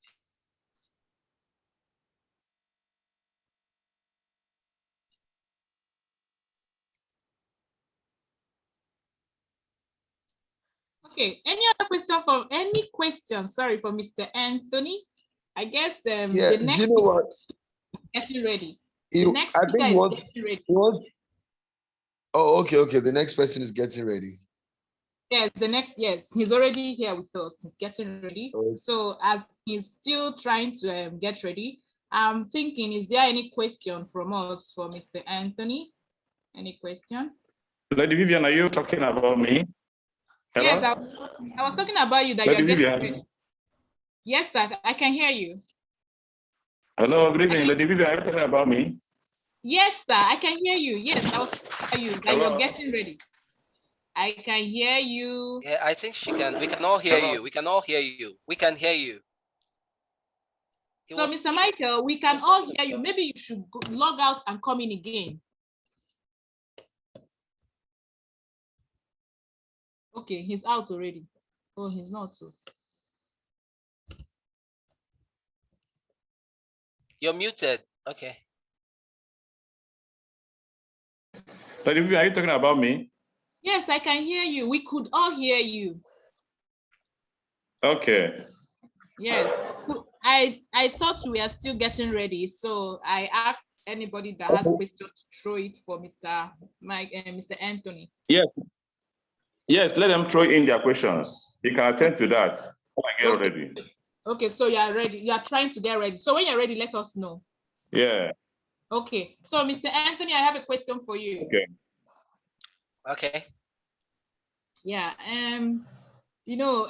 at least I guess I was aware, I guess I was aware when you had your experience. I could remember rather when you had your experience. Okay. And of course, just like Mr. Laddie said, the day you told us that story, you took us on a journey. You made us like imagine things that for me too, I've never seen it that way, trauma. Then I also saw a movie where a teenager in she was also going on a public transport. Okay, it's actually a movie. So she was on a public transport. There was this guy. They were standing. You know how their transport system is, abroad. So they were standing with, holding the handle up, to support as people standing. Okay, so there was another guy beside her, and so the guy, was now closer to the child, the teenager, and now he now brought out he now unzipped himself, that kind of a thing, and was not touching the girl with that, and he was just enjoying himself. And the girl was so confused. She didn't know what to say. It was just a new experience for her, you get. And then when she got home, she actually confided in her friend, but she couldn't tell her parents. Okay, I don't know why she didn't tell her parents, but from the movie, of course, you find out that she was not that close to the parents because it's actually a single mother. So she wasn't close to the parent. So why am I telling this story? I found out that the teenager, it was not difficult each time, just like you said, each time she sees, she has to go to school and she uses transport system. Because of that, she missed school, to the extent that she now did very bad during the exam because she missed school. And and the teachers did not, understand what Oh, this wow. girl is going through. Do you understand? So when you said that whenever you now enter public transport, there's this feeling, it feels as if it's still is gonna happen again. So you made me Recurring, understand yes. the story. Yeah, you made me understand the story very well. So I was like, oh, so that was actually, you telling us as a one-on-one here now. So I could picture this, what's it called, the movie better. You get, because even teachers were not happy with the child and all that, that kind of a thing. But then, well, that was it. So my question now is, because you Okay. said something, maybe I did not get it very well because of network or something. So has that experience, has it finally left you? Let's say you're an adult and imagine a teenager. Yeah, yeah, yeah, I understand. Yeah, I so has understand. it finally like left you? You No, actually gave us steps in order to help the child, future child, because all these children, yes. of course, when we talk about the future child, of course, you have to help this child come out of this whatever bad experience the child has gotten in order to, ascertain his or her full potential for the future. So my Exactly. question now is, Exactly. maybe I didn't get it. Maybe you said it, but maybe I didn't get it. How did you now, come out of this, that Well, trauma? Or well, is it that it's I still there? You know? I I understand your question. I understand even before you started the story, and I knew where you were going to. Now the truth is this. I am a fighter. I love to fight things and I talk a lot. And the more you talk, I believe it eases whatever pain you're actually going through. Now, I discussed this scenario a whole lot. So that one alone had, helped me to get it off my head to an extent. Now, I said I had a lot of, sorry, like 2 or 3 other experiences. Imagine I was still trying to fight the one that happened in 2018. I was still trying to fight it. I now experienced another one in October 2020. That is October, I think October 12th, 2020. That's the second experience I had. But this one is not a case of, the so-called one chance and all of that. This one was a case of armed robbery. Or let me say armed robbers. I got attacked one-on-one. I was like, I am supposed to, imagine you're trying to you've just started getting over a particular experience, then bam, one pops in. So it became more a little bit more difficult. I want to use the word a little bit more. It became difficult for me to even think of forgetting the past experience coupled with the new one. Now everything is just right there, but still I decided to create ways for me to overcome the traumatic experiences. Now I had to do something. I knew that, okay, if I'm going to be jumping from one car to another, or bus to another, it's going to pose as a serious problem. In fact, there had never been a day till today. If I decide to take a public vehicle, I'm going to experience this. And the same thing, if I was actually driving the morning when I experienced the armed drop, they just came out from nowhere. I leave my house very early. And my area is actually very safe. But I don't know, probably it was because of the NSAS thing. I think they called off the NSAS. They called them off on the, I think, 11th on a Sunday. So on Monday morning, which was 12th of October, that was when this guy seized the opportunity, to go out on rampage. They were everywhere. Now imagine using one stone to kill two birds. If I was driving, I wouldn't have, mistakenly boarded a wrong vehicle. Then also, if I was driving, there is no way I'll be at the bus stop standing and I'll get robbed at gunpoint. And I was also, I lost over 500,000 naira in assets. Now, I had to do something. I had to get myself, something that will help me at least for transportation, at least no matter how bad it looks, so that I'll be able to at least move, no matter I know a lot of time where the car would have issues. I will make sure I fix it, even if it means spending the last money I have on me to make sure it's fixed so that I don't go jumping, from one. Of course, I could jump from one bus to another during the day, but how about early mornings? And I feel it actually helped me somehow because I had to come up with a way. And today I can say I'm somehow sort of free, but not completely free because it's not something, it's a long-term thing. It's not something that could just go away, overnight. I don't know if that answers your question. Okay, thank you. Yeah, I guess thank you, Mr. Anthony. I guess I understand now, and then we're going to wrap up very soon for the Alrighty. next speaker to come in. So I understand that it's just to like talk about it, encourage the child to talk about it more. Exactly. All Speak right, out. yes, because in the movie they actually helped the child. They had to now let some other children, be in the bus with the girl. So the girl was not told to wait at her Exactly. bus stop while other children now have to join her in order to help her out. That happened for a long time, before the girl could now summon the courage to now stay alone in the car, in the bus. And then she wrote about it. So she had to write about it and then for many people to read, So I guess that also gave her courage. Yes. Okay, fine. So the bottom line is talk about it, express yourself about it, and don't just hide, Don't just keep behind it. such. So thank you so much, Mr. Anthony. Then Thank you we very have the next speaker waiting for us, and that's Mr. Michael. Mr. Michael Nwosu, please, can you have the floor? Thank you. Yeah, Lady Vivian, thank you very much. And Mr. Anthony, I really enjoyed your presentation. One Thank of you the very ways, much. one of the active ways of overcoming trauma is engaging children in extracurricular activity. So now my topic is extracurriculum versus curriculum for future ready child. Yes. Let's define some terms. We'll just define only 2 times here. Curriculum can be defined as a framework that sets expectation for student learning. It can also serve as a guide for the teacher, a roadmap that establishes standards for student performance and teacher accountability. Yes. Let me just throw a little light on this.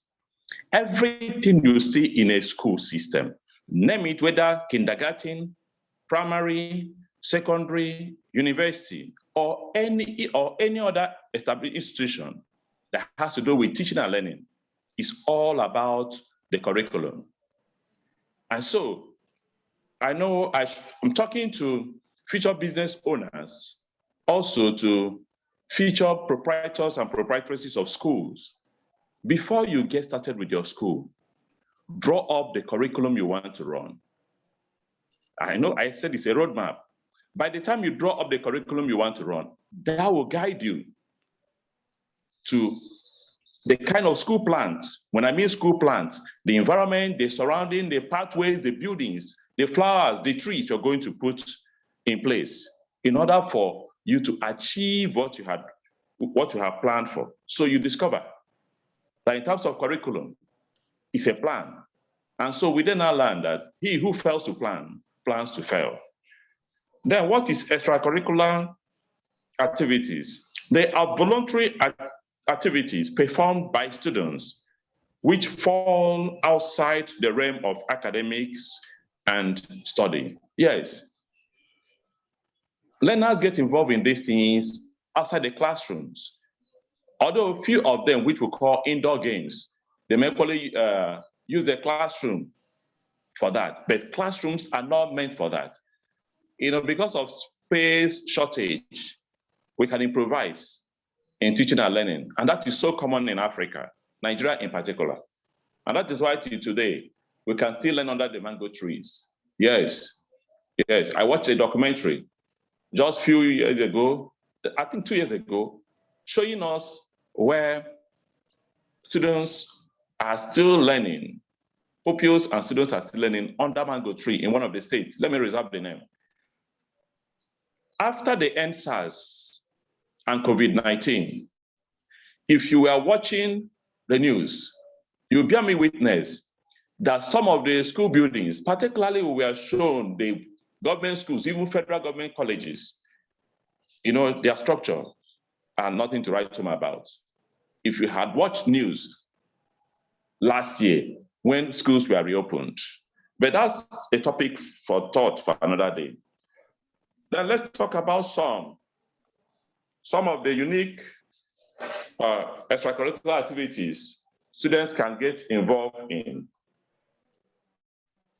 And so when we talk about some of these things, we'll be looking at few of them, though what you're going to view, they are not what? Let me come.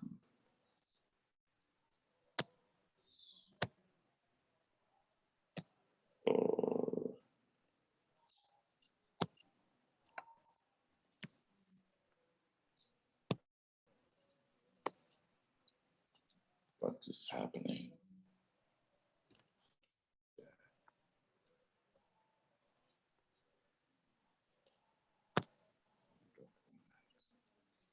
Okay. As we wait Sorry, for Mr. Michael. I'm Okay. back. Okay. Yeah, some of these extracurricular activities, this is not exhaustive, but these are the common ones we know around us. Some of them include English club. Till today, some of us will play with these activities, these club activities in our various schools. I believe after listening to this, we then know the importance we are going to be attaching to this. We have theater club, we have writing club, we have social services club, we have mathematics club, we have sports activities, we have spelling bee competitions, we have science and experiments, we have photography, we have dance and singing, we have debate club. In fact, when the new system of education was introduced, the basic education, we are meant to run 934 system. Now, in that 934 system, there are some subjects, about 23 subjects, that are called trade subjects, which photography, cosmetology, database, and the rest are among. Some of these things can equally be turned into club. We'll talk more on that. And so, firstly, what are the importance of extracurricular activities? To emphasize the importance of extracurricular activities, it is important to understand that academics isn't just about studying and getting good grades. Yes, our lives are more about what we do with practical knowledge than theoretical learnings. Extracurricular activities help students in numerous ways, which have also scientifically been proven. That is true. We discovered that those of us who engage in extracurricular activities during our primary school and our secondary schools, you will discover that some of them help us to improve on our self-confidence. Those who were active in debating societies and the likes, literary and debating societies and the likes, you discover that they are very, very expressive. A good number of them who are public speakers today will tell you, it was during my secondary school days that I learned about some of these things. And some who were meant to be school functionaries, that equally helped them out. Another importance of it is that it helps students to be multitaskful and to increase in efficiency at workplace. When one engages in extracurricular activities very well, actively, and when you're being taken by a professional, you discover that you can be multitaskful. Yes, it doesn't end on the pitch or in the sport arena, but you discover that you add it, you use it in other areas of life when you get involved in them. Another one is that as students and pupils, it lessens absenteeism. When a child remembers that he's going to play during the sporting activities period, you see that child wouldn't like to miss school. In fact, go and take statistics. You discover that on the day of sports, children primary and even nursery school pupils are happy to go to school. Even when they are sick, they'll tell you, I'll manage, mommy and daddy, I'll manage to go to school. I don't know whether you've seen children in Lagos on Wednesdays, when they appear, particularly nursery and primary, when they appear in their sportswear, in the morning as they walk to school, you see that zeal, that enthusiasm, that eagerness to go to school. Some of them more than any other day. And so it's an avenue of making children not to shun away from going to school. Another importance of it is that it lessens, when we get involved in some of these cultural activities, dance and all those things, learning different dance, learning some cultural practices of some people in our extracurricular activities, you discover that it helps students to be what? To overcome culture shock. Yes, what is culture shock? There are certain things that when you hear about them, about certain people, that unease you feel because you never thought that things like that could be happening. That is what is called culture shock. Yes. So, and also, it helps children it helps individuals, not only children, individuals to be what? Sociable, to be more tolerant when it comes to other people, and also it makes them to be acceptable and also to accept others. Another importance of extracurricular activities is that it reduces antisocial behavior and also helps us to balance emotionally. Yes, when a child is carefully engaged at every particular point in time, you discover that child will hardly have time to go into negative things. And also, children who engage in extracurricular activities are oftentimes more emotionally balanced than those who do not get involved in any of them. Another importance of it is that it develops unique skills that help one in career. Yes, a lot of people today have developed some unique skills that are helping them in their careers due to their involvement in extracurricular activities while in school. And a lot of people learn about leadership all in clubs. We have a citizenship club, yes, where they talk about a lot of things about leadership and all those things. We have communication. People learn good communication, effective communication. Through literary and debating society, one can learn all those things. We actually learn much about management and other things. In fact, the importance is inexhaustible. But you discover that, I think I have some experiences to share. I believe virtually almost everybody listening to my voice, sound of my voice now, know about Kanu Nwankwo. Is there anybody who doesn't know about Kanu Nwankwo? I doubt. Okay. When did Kanu Nwankwo start his sporting career? Kanu Nwankwo started his sporting career. Kanu Nwankwo, Uche Okechukwu, Amunike, and the likes, a good number of them attended Holy Ghost College, Owerri. In fact, if you know Owerri very well, at Assumpta Cathedral roundabout, I'm yet to enter into that school because I really want to enter that school one of these days. Around that Assumpta Cathedral roundabout, if you are going towards inside Owerri town, the first fence you see on your left-hand side, that big fence, that's a school. And around that school has 2 standard football pitches. And the students who attended that school during that era, they had sports masters who were experts, who groomed them very well, who never played with the school team.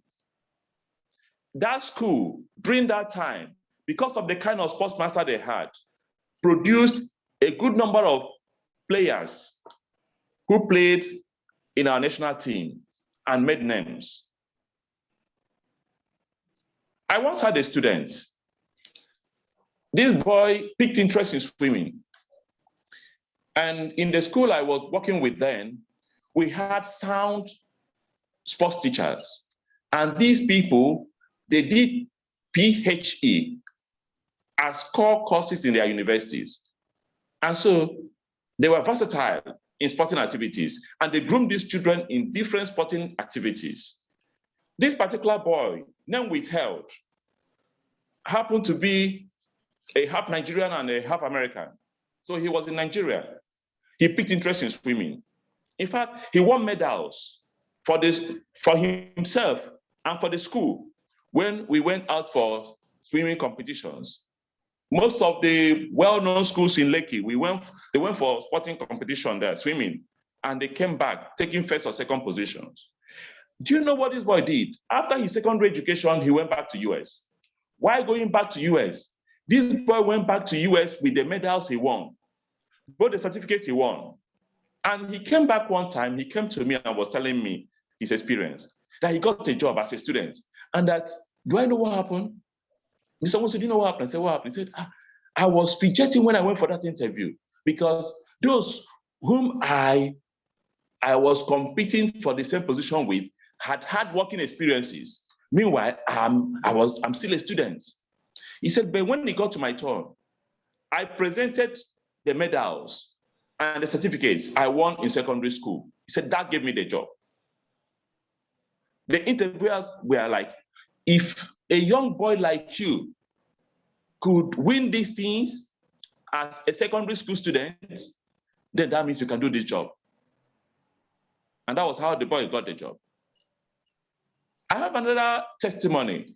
At least I have more than 5 of my students I taught, because there was something I started in the school then. I initiated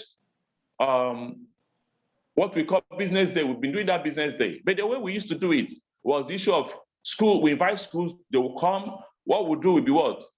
A quiz competition, then maybe we give them topic to talk on.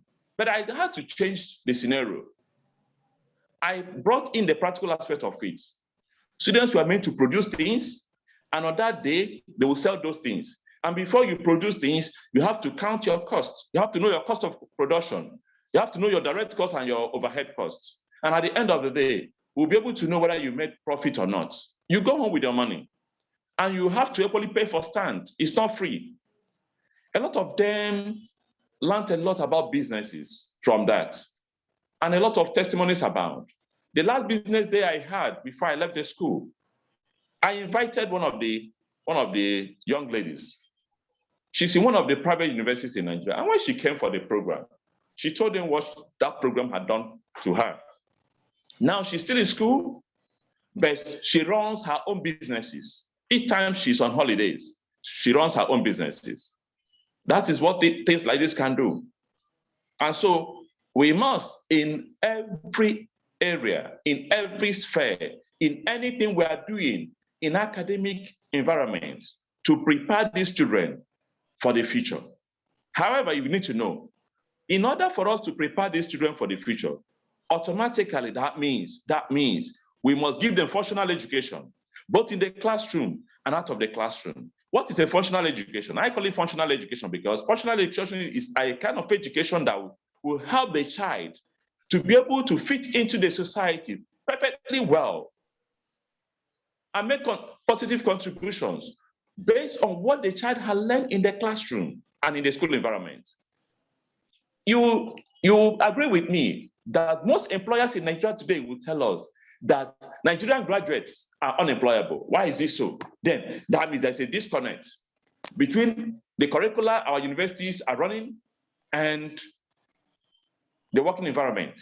There shouldn't be any disconnect. And so also that means there's a disconnect, because today I wonder how many secondary school leavers who can go into any office and write a well-worded letter of employment, get employment, and be able to do something. Meanwhile, the Becker exam they write in JS3 prepares them to be able to fit into the labor market if they are not able to continue their education.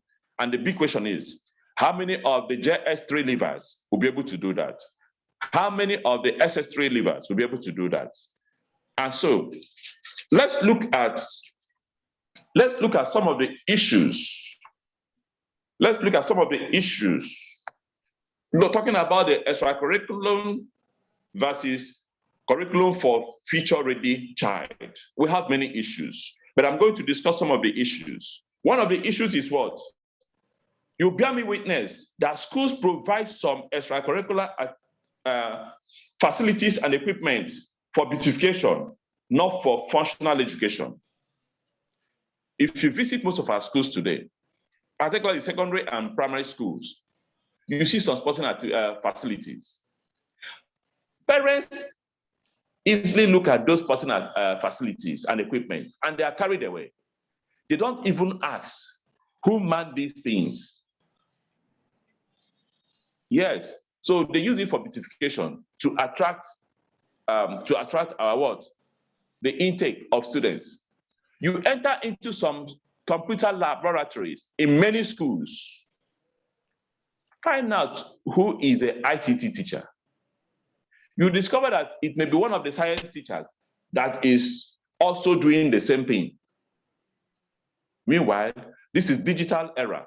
We need children, we need students, we need teachers who are going to be what? Digitalized in everything they do. There's somebody who is not an expert will be grooming those children, all in the bid of trying to cut costs. The moment parents see those things, they are thrilled, but they don't even know whether those things are going to be used to train their children effectively or not. Another issue we have is what? Experts are not employed to take learners through these activities and programs. Yes, that is true. Mainly government schools are the ones that normally do that. They normally employ experts to take care of most of them, not all the time, but some of the times. But private schools, only few employ these experts because at times, these experts are not easy to come by. And even when they come by them, they price them chicken change. The likes of music teachers. How many schools are having music teachers that are really trained music teachers that went to music schools, that learn about music? How many schools? How many private schools? Settle down and find out. No, most of them don't. And even the music, those of them who are going to employ the expert, they employ them on part-time. When you employ a music teacher or some of these experts on part-time, you will not get the best out of them, and they cannot impact on the children effectively. Name it, PhD teachers, language teachers, Nigerian language teachers, Yoruba, Hausa, Igbo. In fact, our languages are fizzling away. Yes, because we don't even take it seriously. Today, schools take more seriously things like subjects like French. Yes, more than Nigerian language. It's a food for thought for all of us. Another issue is what? Exposing students to hazards and dangers as they are unsupervised at times when handling this equipment. Sometimes because of shortage of teachers in many schools, particularly private schools, you discover that students go to handle some of these sporting equipment. Some of them are hazardous by themselves, no supervision. And remember, I had mentioned the issue of not having experts who handle these things, which is a big issue. So in addition to not having experts that handle this issue, because if experts are there to handle this issue, you discover this equipment, you discover that an expert will not allow a learner to handle some of the equipment. Now I'll give you an instance. Because some of them, they are not experts, you allow a child to jump inside the swimming pool. If that child drowns, I don't know the story you're going to tell. Yes, so swimming and some of these sporting activities are not things we need to play with. They need to be handled by experts. And so let's stop exposing children to hazards and to dangers. In government schools, they have the experts, but the experts are not readily available to supervise these children. Even when they are there to supervise them, the experts cannot handle the number of students you have in secondary school, because in a secondary school, you have maybe only one sports teacher, or two. How can 2 or 3 sports teachers handle over 4,000 students and you get results? Another danger we have is what? These extracurricular activities we'll talk about today, programs we'll talk about, oftentimes they are not prepared for the learner. They are not run in such a way that it will prepare the learners for the future. So automatically, we need to have a rethink. Those of us who are still in the school system, we need to have a rethink. However, I know if you're a teacher, there is limit to what you can do, but you need to equally make your own contribution. The school owners are the ones that determine how to run their school. We know, but the little you can do. What are the solutions? Let's talk about some of the solutions. As the issues are, the opposite of them are their solutions. Yes, when schools provide sporting facilities, they shouldn't be for beautification. Children must learn about those things, and we should encourage children to get involved in these extracurricular activities because they really help out, indeed. Another solution is what? We need to employ experts to handle these things. Employ experts to handle these things. Look for PhD teachers who are trained ones, and when you get them, you enjoy them. Get music teachers who are trained ones. When you get them, you enjoy them. Get Nigerian language teachers, those who study those languages. You see the ease with which they are going to teach these children, and you'll be happy at the end of the day. Another solution is what? We should not allow children to lay their hands on this sporting equipment or facilities. They must be properly and duly supervised, because that's the only way we'll reduce. Certainly, there are often times children are going to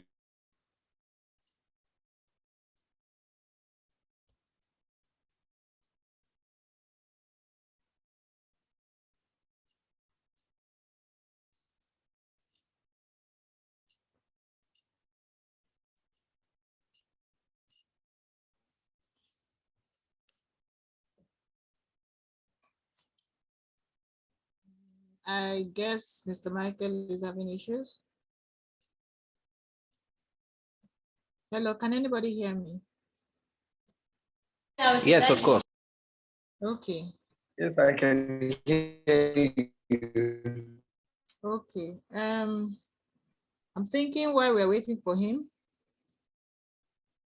we might, but he's still here.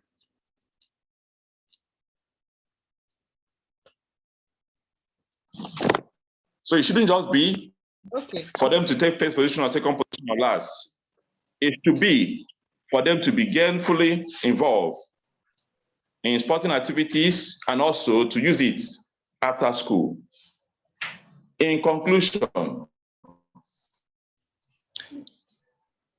if you are desiring to own a school, if you're already a school owner, or you are in a school, or you are a parent,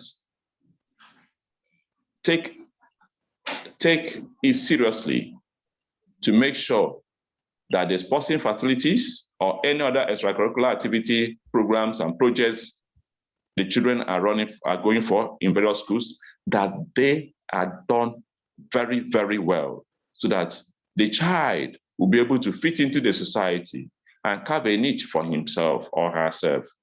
Even if that is not going to help that child directly in his or her field of endeavor, it should add value to the person's life. And so that is the only way the future child will be prepared readily for the tomorrow we're talking about. Tomorrow starts today. That is it. Their tomorrow starts today. And we need to make that their tomorrow to be meaningful in the way we handle them. Parents, when you get to school, don't just look only at the sporting facilities. Ask questions. Find out those who are handling these extracurricular activity for your children, whether they are the real people or not. If they are not, you don't need to fight the school, but make recommendation. Thank you very much, and thank you for listening. So questions? Thank you, Mr. Mike. Yes, thank you so much. I don't know if anybody has a question for Mr. Mike. Do we have anybody that wants to ask Mr. Mike a question?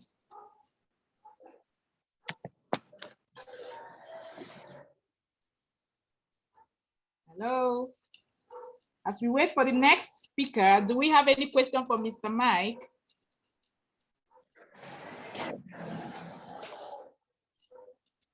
All right.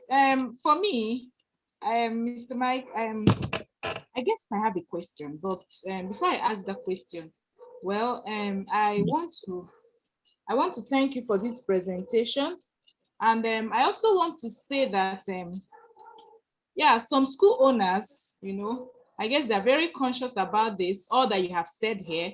I can actually talk about my own proprietress. I guess I give her kudos for that. We don't do swimming for now, okay?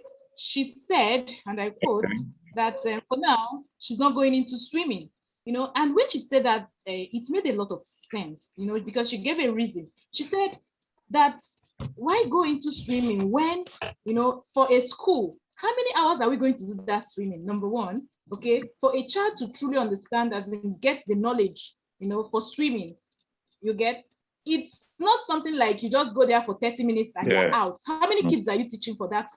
How many hands do you have that we cater for all the kids you're taking out for swimming?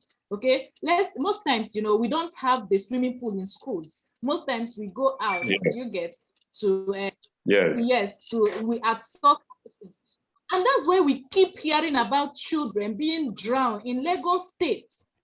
In this our state, yes, we keep having what happened again. Okay, I don't want to call names here. All right, we keep hearing such taboos. In fact, it means that the school has failed. They have failed the child, and they have failed the parents. In fact, they have failed the society, at large. So, Mr. Mosu, this topic was actually a sensitive one. I hope proprietress even self, okay, we have one proprietress in our midst here. Okay, so I believe that our voices will be heard concerning this. If you know that your capacity, is not enough, why go into extracurricular you handle? Okay, let's tell our truth. Just like you also rightly mentioned, some just do beautification, just to attract and not to, utilize that functional education that is required of them. Thank you so much. I really got some. In fact, you confirmed all my, all my thoughts when it comes to school owners.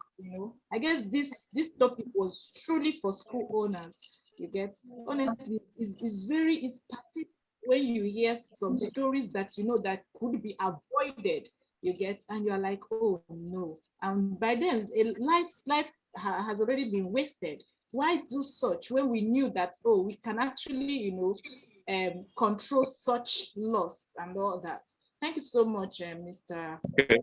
Mike. Thank you. I don't know if anybody's yes, I think I have a question for you, Mr. Mike.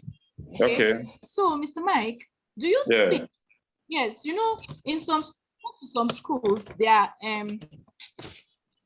when you go to some schools, you find out that they outsource some of their what's it called now, extracurricular activities. Okay. Yeah. Yes.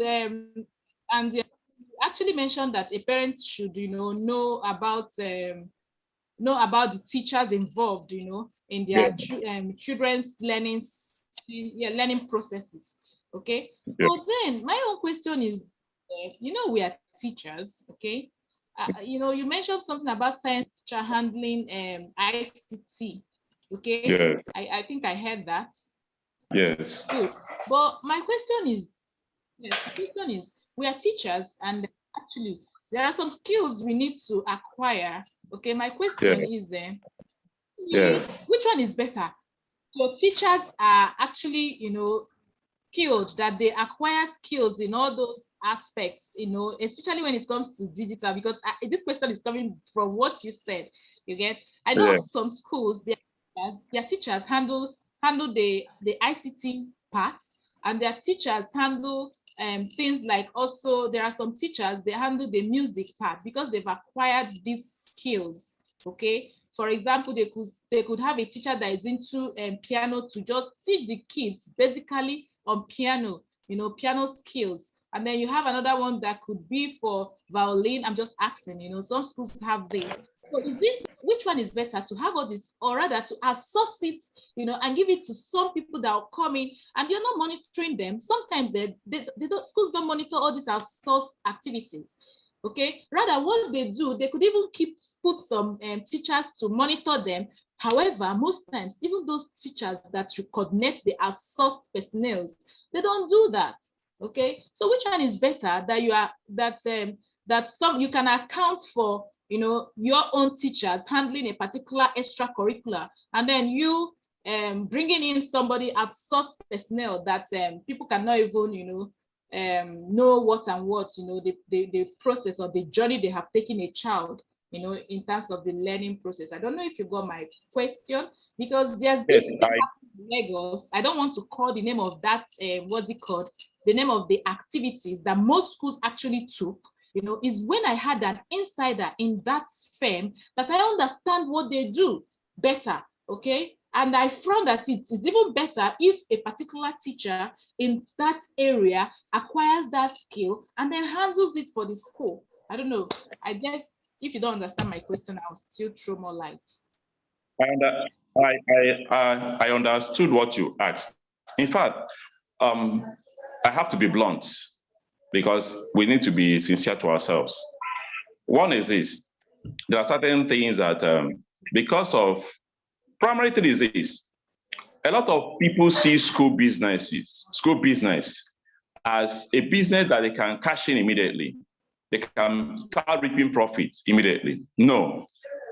If you're going into a school business, know that you're going into a long-term investment, which you shouldn't be expecting to earn income.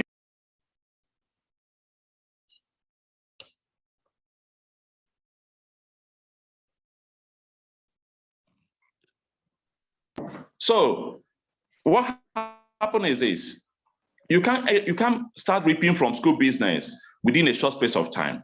That's it.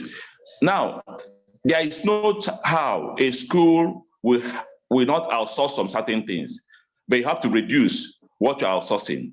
Are you listening to me? Yes. Hello? Okay. Hi. Now, what happened is Yes. what happened is this. Most of the things, it is better you train your teachers to handle some of these things. But I must say something. There are some certain things you cannot train teachers within a short space of time. Let me mention, for instance, music. You can't train a teacher on music. You can't send a teacher on training on music for a short space of time. So something like music, you must have the music teacher in place. Then your PhD teacher, if he's not multitaskable as such, send him on training to learn some of the skills. Send him on training to learn some of the skills you want to have the facility for, so that you'll be able to utilize that very well. I give you an instance. I give you what happened in one school. Name withheld. This one happened just recently. They outsourced their swimming. They have this mini swimming pool in the school. So they outsourced the swimming. And this particular sports teacher, a swimming coach, used to come to train these children. And one of the days, a parent discovered, this is happening in a primary school. A parent discovered blood stains in the underwear of the daughter and started asking the girl what happened. That issue is not a small issue. But at the end of the day, the coach tried to wriggle out of the whole thing by claiming that it was because the swimming trunk the girl wore was so tight. Now, if you know that the swimming trunk is so tight, why allow that child to wear that swimming trunk?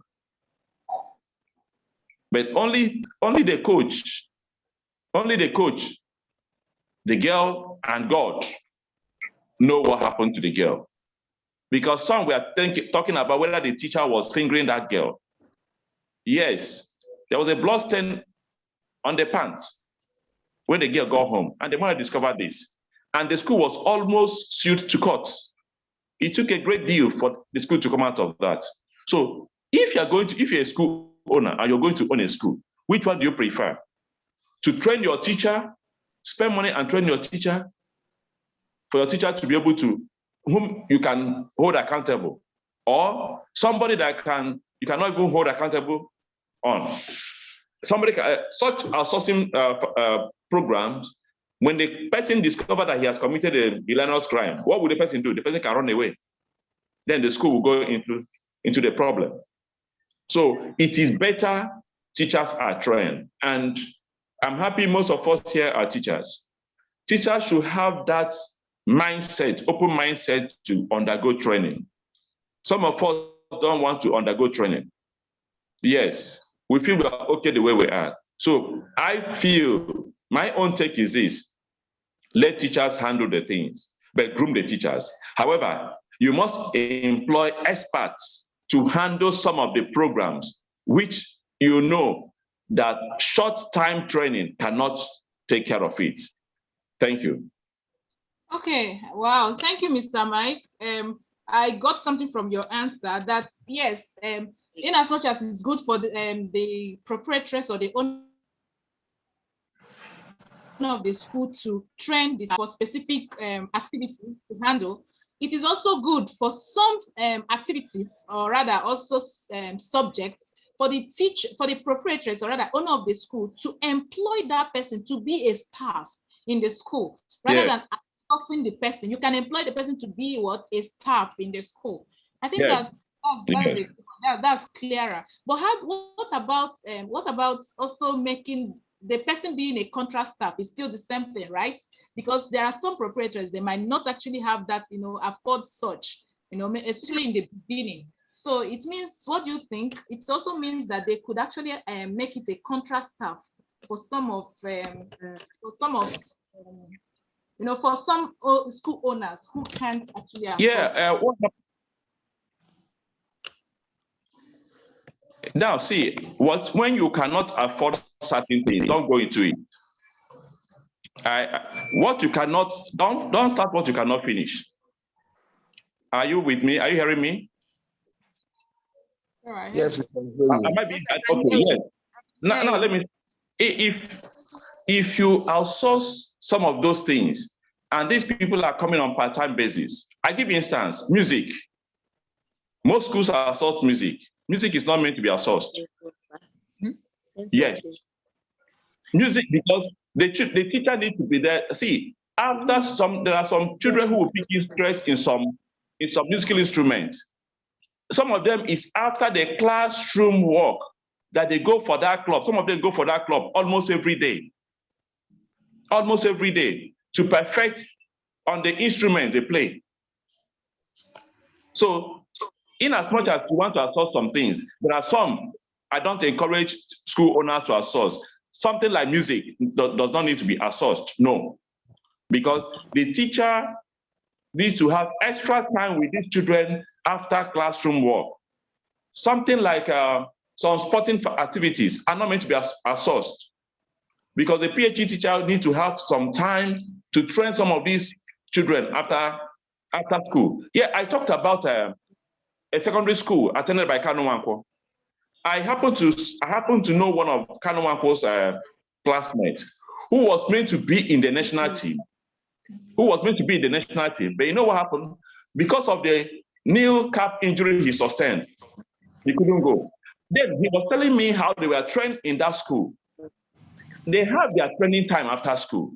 Early in the morning, as early as 6:30, they're out there to train. So if that school had outsourced football coaching to outsider, would they be able to achieve that? No. More so, such school now, all of them, they were in boarding school. But I have seen a school where the sports master encouraged the children to be coming to school early, those in the school team, for them to have early morning training. I tell you, I was surprised and I was amazed that these children will come to school before 6:30. By 7:30, they're done with their training, and they will join others for assembly and continue with the school activities. Thank you. Okay, sir. I was not actually talking about outsourcing this time around. I said as a contract staff. Are you also saying that music cannot, function well as a contract staff? A contract staff will have limited time to spend in the school. That's what I mean. Except, yes, because if the person is not a contract staff, then that means that person, what does it mean to be a contract staff? A contract staff does not have all the time in school as other permanent teachers. Yes, it's different from from our source personnel. Yeah, I know. But let me tell you one thing. If you get a contract staff, how much are you going to pay the contract staff? Remember, motivation is one of the things that makes somebody to bring out his best or her best. If the person will bring out his or her best, no problem. But why not make that person a permanent teacher?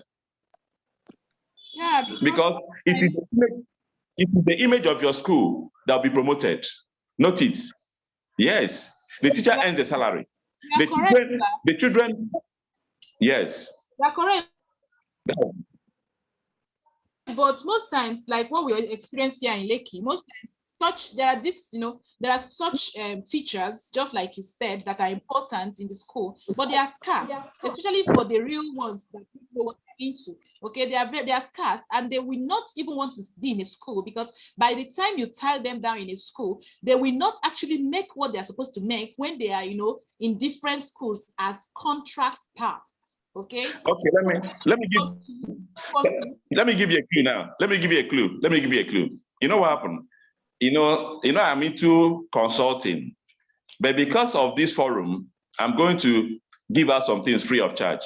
See, as a school owner, try as much as possible, or you are intending to have a school, try as much as possible to have a staff quarters. Even if it is 2-bedroom flats, rent, then go outside Lagos State and get these teachers. Yes. Go outside Lagos State, get these teachers.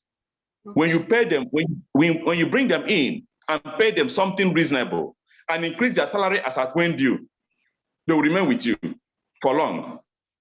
At least 3 or 4 years, they will remain with you before their eyes will be wider. That's one of the things I normally advise people. And I did things like that when I was in Anambra. As a school principal, the way I normally get some staff, I used to go to colleges of education. Yes, when I get there, I'll engage students. I used to get the best among best. It's not even going to the department. If you go to the department directly, department will give you their own favorable candidates, students. But I go to students, find out from students the best among the best. By the time I get their names, I'll then walk up to the departments and tell them whom I'm requesting for. And that's how it goes. Thank you. Okay, thank you so much, sir. That one is also a good idea. Okay, fine. I understand from what you just said. Mr. Laddie, can you hear me? Mr. Laddie? Mr. Laddie, are you there? I can hear you. Yes, I can hear you. Okay, Mr. Laddie, just say positive or negative. Was it positive? Can you hear me? Yes. Did you get him? He's positive. He's already here. He's already here. So here. Oh, he's already here. Oh, okay. All right. So thank you so much, Mr. Mosu.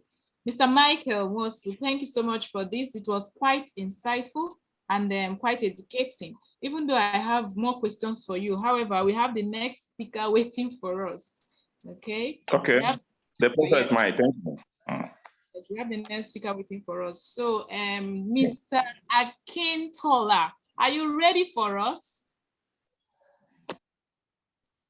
Thank you so much, Mr. Mike. Thank you so much, Mr. Mike. Yeah, good evening, Vivian. Good evening, everyone. All right. Very ready. You're welcome. Okay. Welcome, Mr. Akintola. We may have the floor now. Thanks so much. Let me first apologize for joining late. It has been a very busy week for me.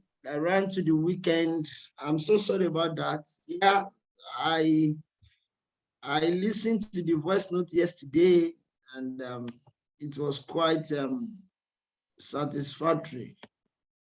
Thanks so much. Thanks for everything. This privilege I don't take for granted, and I'm grateful.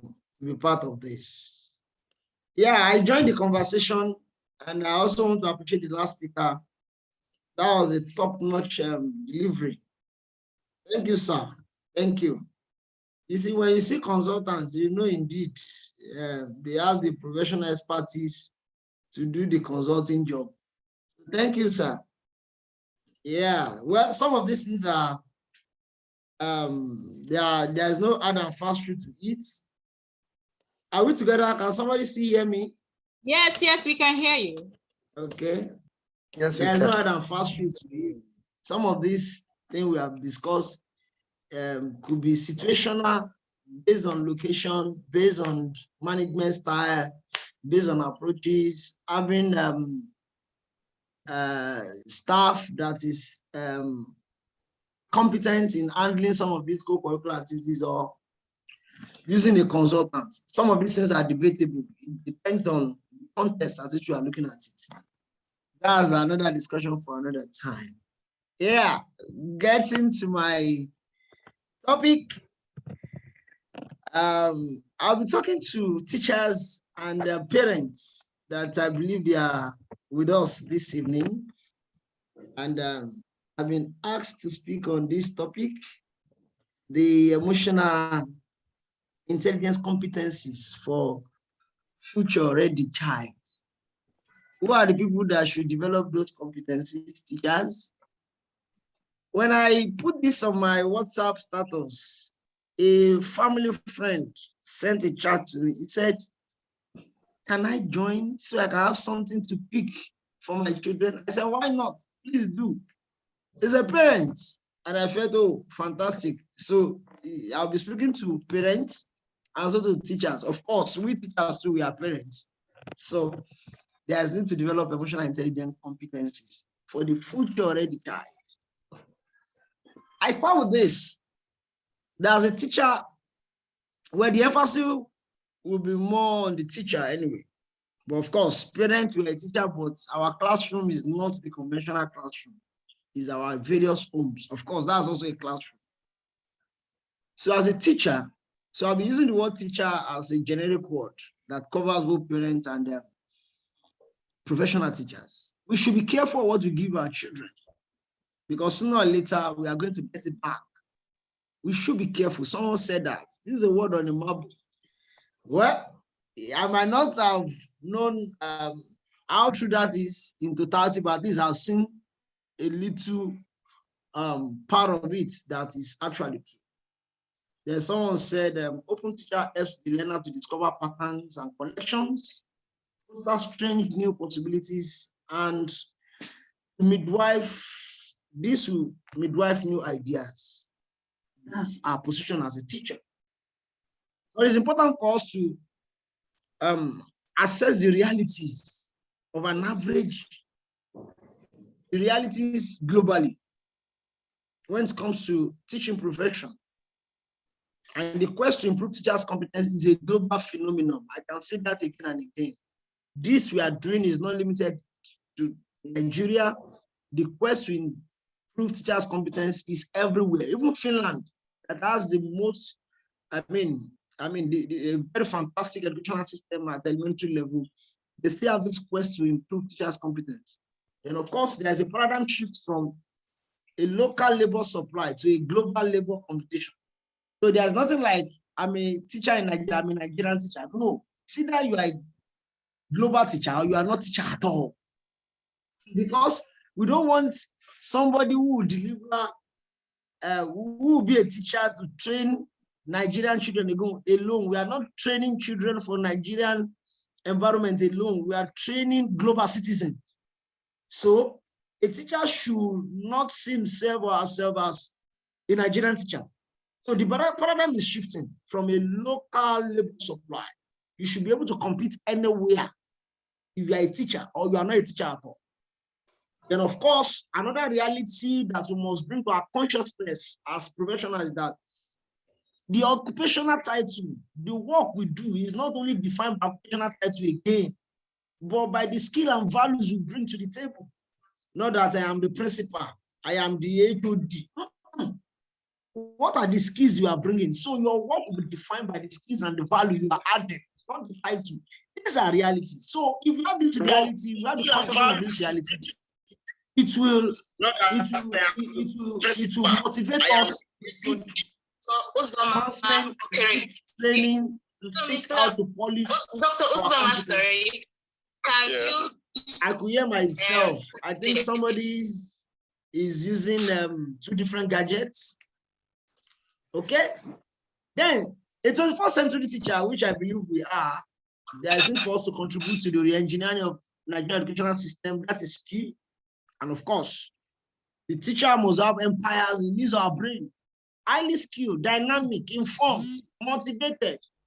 And such teachers should be equipped with cutting-edge strategy to run the classroom business.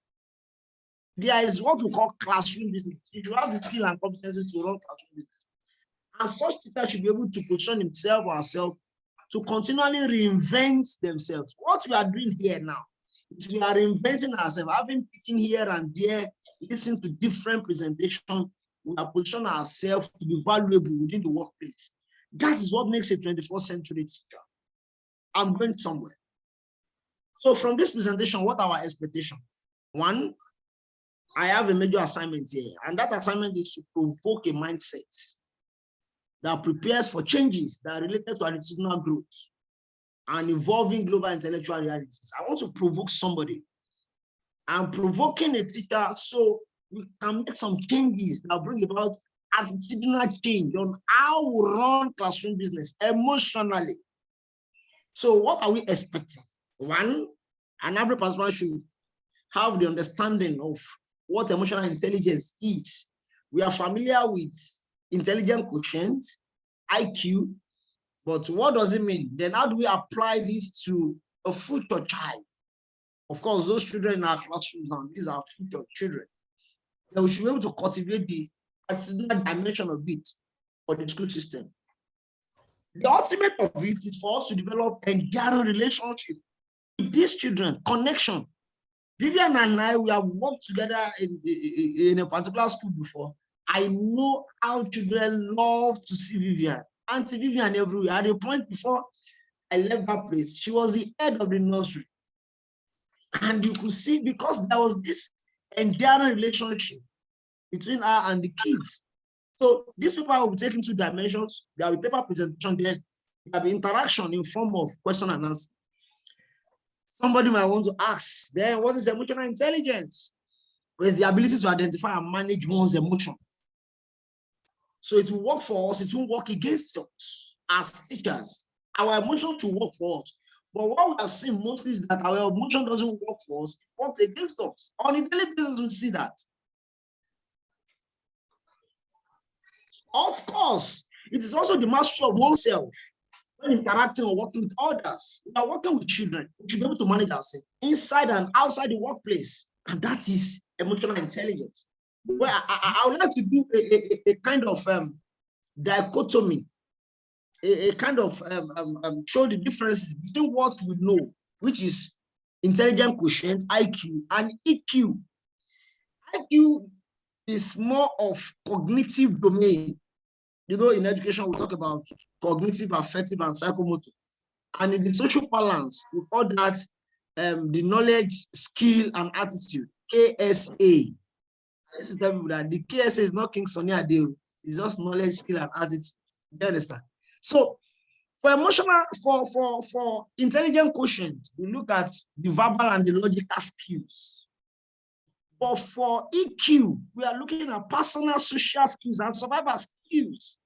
But most teachers, we have it now. With IQ, yes, you can analyze, you have the technical know-how, you have the expertise, you have the critical thinking and pattern, logical reasoning, and what have you. But the EQ is talking about the empathy, the motivation, relationship, social awareness, and ultimately self-control. And research has shown that EI, which is emotional intelligence, ranked as one of the topmost 10 skills that are needed by employers in the world. So by World Economic Forum, EI is among top 10 skills that employees will need to possess in order to thrive. So, as a teacher, you want to thrive, two major things are essential in this 21st century: classroom business, ability to manage your emotion, that's managing self. They manage the ability to get along with people. Those two things are key. So our duty is to add to our IQ, we add EI to it. Instead of intelligent quotient, we add emotional quotient. The things we are likely to benefit as teachers that are working with future. You are able to work with different kind of personality. Of course, in the classroom, you have different children from different backgrounds. You should be able to work with them. And when you develop EQ competencies, it gives you that ability to work with them. It helps you to avoid improper behavior and irrational speech. The last speaker gave an instance of a trainer that had something to do with a girl in the pool. Of course, these are improper behavior because probably that person couldn't manage him as himself emotionally. And of course, if you have been able to develop this, to attract people to you, to help you to appreciate diversity in other behavior and character, talking to people with balanced perspective, without judging, without throwing your own opinion on others to take hook, line, and sinker. It helps you to master you, and that is critical. Ability to master oneself. Well, because of our time, we might not go into this activity. There are a lot of activities.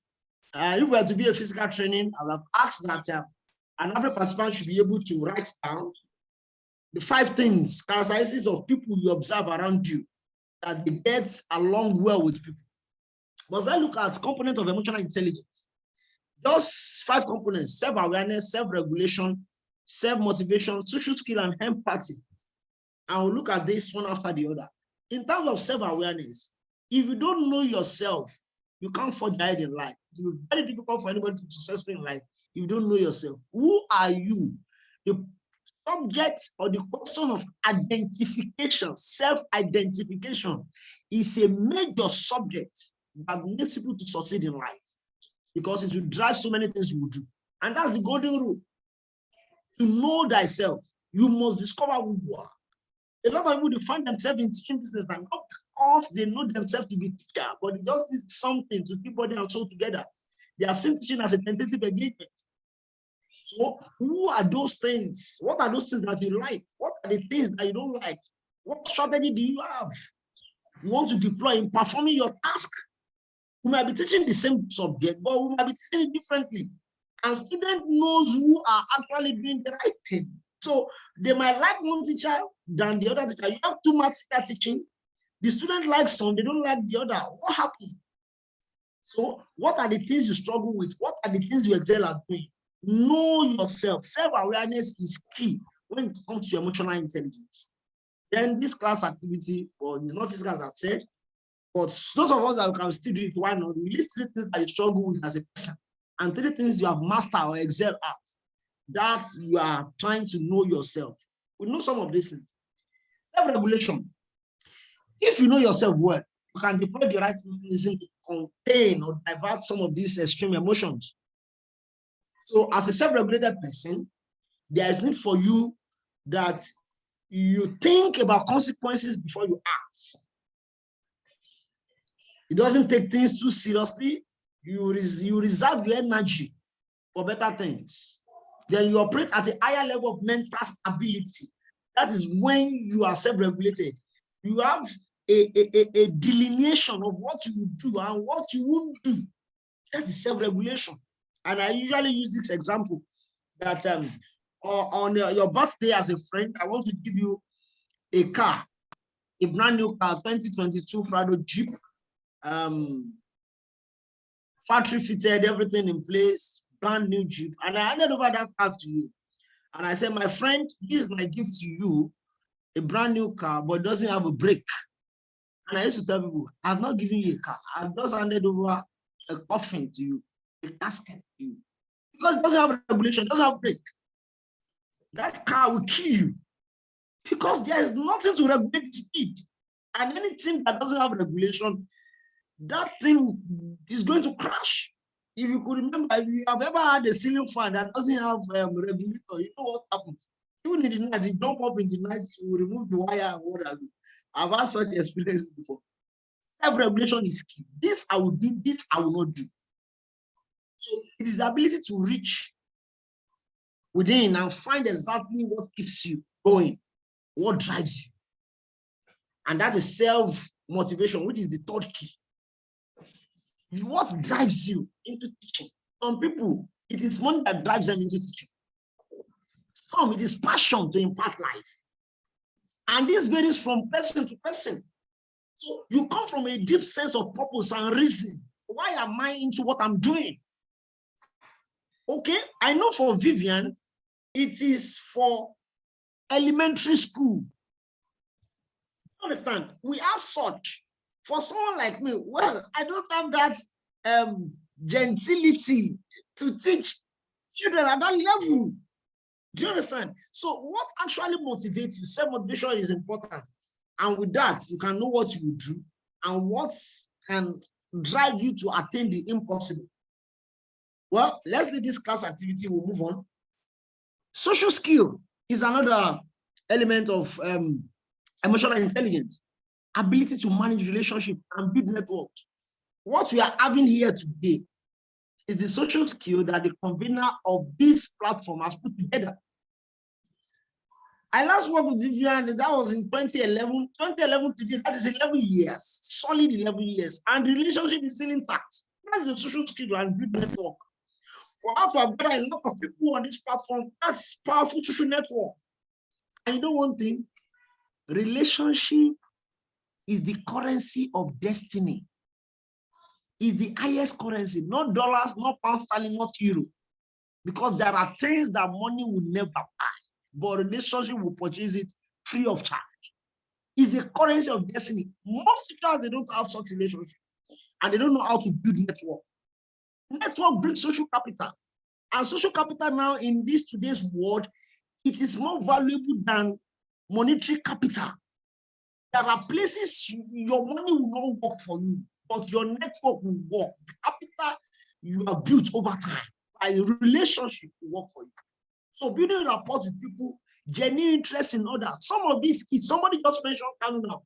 We can't ever forget the coach that trained him while he was in that school. He won't, because I'm very sure that coach will still be in touch.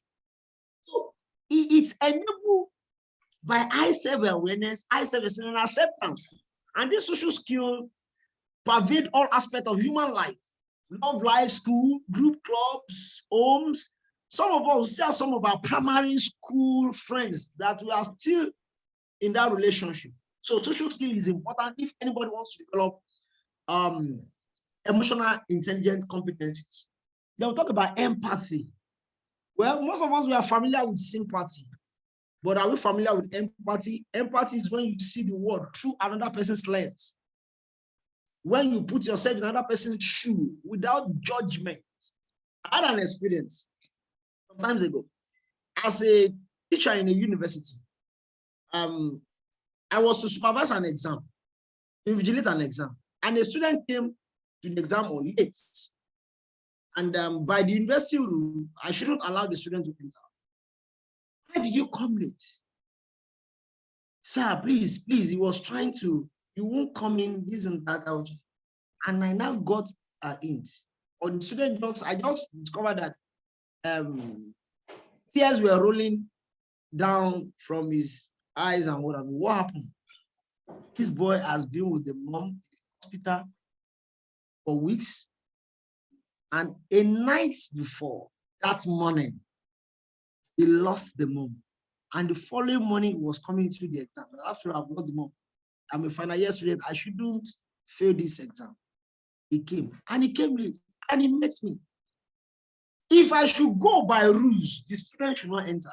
But if I had not allowed him to enter, I would have lost him too. I would have left that place, probably to go and commit suicide and do something else. So, see, if I were to be in his shoe, what would have happened? And if somebody said to me that I won't enter the exam, what would have happened? So that is empathy. putting yourself into another person's situation. That trainer that misbehaved with that child at the pool, that trainer is not empathetic enough, that because that trainer will have thought, if we were to be my daughter, will I do this? So until we get to this level, we can't walk with feet already die. And that's the truth. You relate to an isolated experience. Most of the time, we carry our baggages of previous experience we left in school, the way they did it, the way they handled in that school, you're now transferring that aggression to another school. No. Empathy says you don't transfer aggression on a particular student. You don't transfer aggression. You deal with experiences isolatedly. You listen to try and understand and not be judgmental. That is empathy. If we are able to develop this, we are moving towards achieving emotional intelligence competencies. We are these class activities to skip it. Learning and developing emotional intelligence, you must aspire to master your emotion. That is key. If you can't master your emotion, you will not be able to develop emotional intelligence competencies. You must take deliberate steps towards building and strengthening your EI levels. It means emotional intelligence is a level. It must be a conscious and deliberate effort. Then you should seek feedback from close friends on your progress. How are you doing when it comes to emotional intelligence? Mastering oneself. Then there are keys to building these strategies. The first one is you manage stress. A major problem that an average Nigerian teacher has, not even Nigerian teachers, I think it's global, stress. A stressful person has a tendency to react irrationally towards others. At that level, the emotional intelligence is low. But a stress-free person is more likely to achieve high success. They reduce stress. And I do tell people this issue of writing lesson notes, in Finland, most of these, high-ranking nations that they have fantastic educational system, they have left the realm of lesson notes that the principal must submit your lesson note tables and whatever. That could be training for another time. There are many other things that are, these things are stressful. So as school leaders, even as teachers, develop strategies that would reduce your stress, the work you do. Then you manage conflicts. It is key. Know how to, it is better to avoid conflict than to resolve it. So to avoid transfer of aggression, it brings, it improves one's health. Because the research shows that unresolved conflicts usually cause diseases and sicknesses. So most of the medical conditions that people find themselves in it is as a result of low emotional intelligence. They have been battered emotionally. And of course, that would dovetail to medical health condition. So in conclusion, I conclude with this, that it is not the biggest, it is not the brightest or the best that will survive, but those who can adapt quickly or quickest to these changes, developing the emotional competencies. Without that, as a teacher, as a parent, it will be very difficult to work with the future already type. Because this future already type, what they are bringing is quite different. They have more platform than we do. The technologies at their beck and call now. We are technological migrants. They are born into technology. So ability to adapt quickest is very key for us. Ladies and gentlemen, thank you for listening. It's my pleasure to deliver this paper. I appreciate you. Thanks so much. Wow, amazing. Thank you so much, Mr. Akintola. Thank you. Fantastic. That was a blast. Thank you so much. Please, do we have any question? Any question for Mr. Akintola? For Dr. Akintola? Please, do we have any question?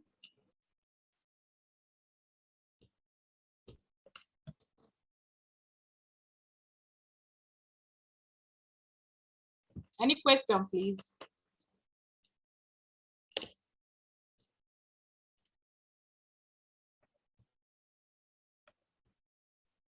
Well, I have a question. Please go ahead. Yeah, I actually have a question. Now, Mr. Akintola, once again, thank you. You know, yes, like Mr. Akintola said, I've known Mr. Akintola for many years, you know, and that passion, in fact, he He's a moving Google. So we always get closer to Mr. Akintola whenever we are stuck, when we are, in those days when we worked together, his passion is intoxicating. So Mr. Akintola, from this topic, I want to ask a question. Now, you find out that we don't teach such skills in schools. We don't. That's correct. We really don't. It's of recent, I found out that some schools actually, try to bring up this in terms of practical life aspects, like they normally have like something they call practical life as an extracurricular activity. Meanwhile, some schools, they don't have it at all. Okay, so I don't know what could be your advice, for some people that are listening. And, for me, I think just like the last speaker spoke about extracurricular activities, okay, I think it shouldn't, our schools, I don't know how to, maybe you will answer this question. Our primary schools, I think it has to even start from nursery. Some nursery, they do EYFS or Montessori. You find out that they even have all these skills, but then, when it gets to primary, it's as if, boom, they leave it. Now everybody focuses on literacy, mathematics, science and all that. Okay, so what could be your advice for maybe some school owners that will be listening to us?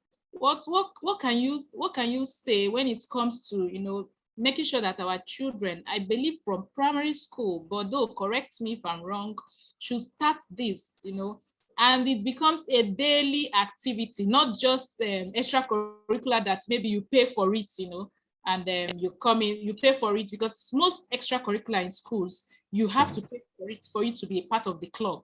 So I don't know, how can this, be made like a compulsory stuff in a school, in a primary school setting, not just secondary school. Okay, even in secondary schools, I can't remember if we have such a subject that treats this. I can't remember. So I don't know if you understood my question, and if yes, I do. Okay, sir. And I'll answer by starting with this. What makes you a success, or what will make anybody a success in life, are not taught within the four walls of classroom. And I can say that again and again. Majorly, some of these things that make us be successful in life were not taught in the classroom. Life experiences are beyond curriculum. Life challenges doesn't have timetable.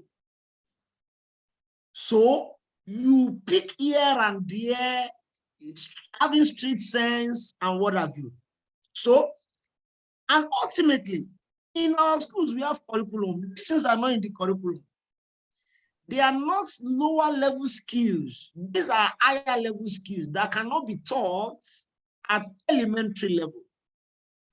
The hard skills are lower level skills, but these are soft skills that cannot be taught at that level. It's at higher level skill. At lower level skill, what those children need is guidance and discipline.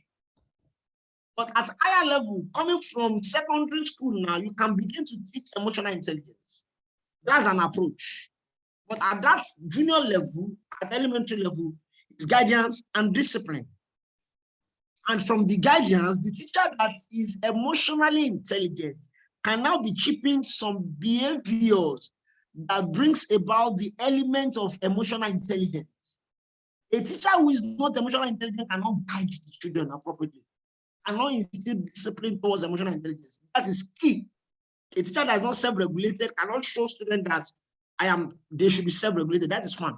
Then secondly, how do we teach this? I've given you one, that the teacher must be trained before he can do that. Then secondly, it baffles me that we misuse the opportunity of summer school. And I've been an advocate of that. Most of the things we teach in summer school, cake making, cake baking, we teach vocational subjects in summer school instead of teaching some of these higher level skills. With this swimming, I'm not averse to those hard skills, but research has shown, and I can tell you that authoritatively as a professional in the field of education, that most of the things that make success in life, they are not hard skills, they are soft skills. You can have all the technical skill. If your attitude is poor, nobody will be willing to employ you. So we can put this into our summer school curriculum. Our summer school curriculum is not being regulated by government now, but the normal school curriculum is being regulated. These are some of the things we can put in our summer school curriculum. So during summer school, children come, you put this, but you see discover that in summer school, we still teach maths and English that we teach in class. We have taken summer school to be an extension of the main school curriculum, which is wrong. What they should do at summer school should be a total departure from the school curriculum. But we still see people teaching phonics, teaching arithmetic, teaching them at summer school as if it was a holiday lesson. No, that's not the idea, and that shouldn't be the idea of a summer school. A summer school should be something totally different that will add to them, because their curriculum in school is more than what they will, what they will meet at the workplace is more than the curriculum in school. So how do we augment this? That's the summer school. Then ultimately, Vivian, you and I now, at every long holiday, Mr. Lunita usually organizes training for us. And it's a must.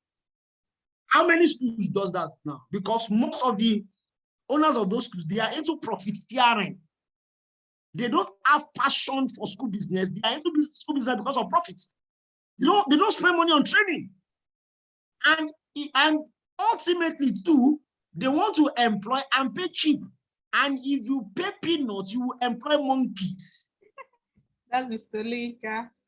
You understand? Pay them well, train them well. Let them be trained in emotional intelligence. Then they can impart that on the children. With that, I think we can bridge that gap.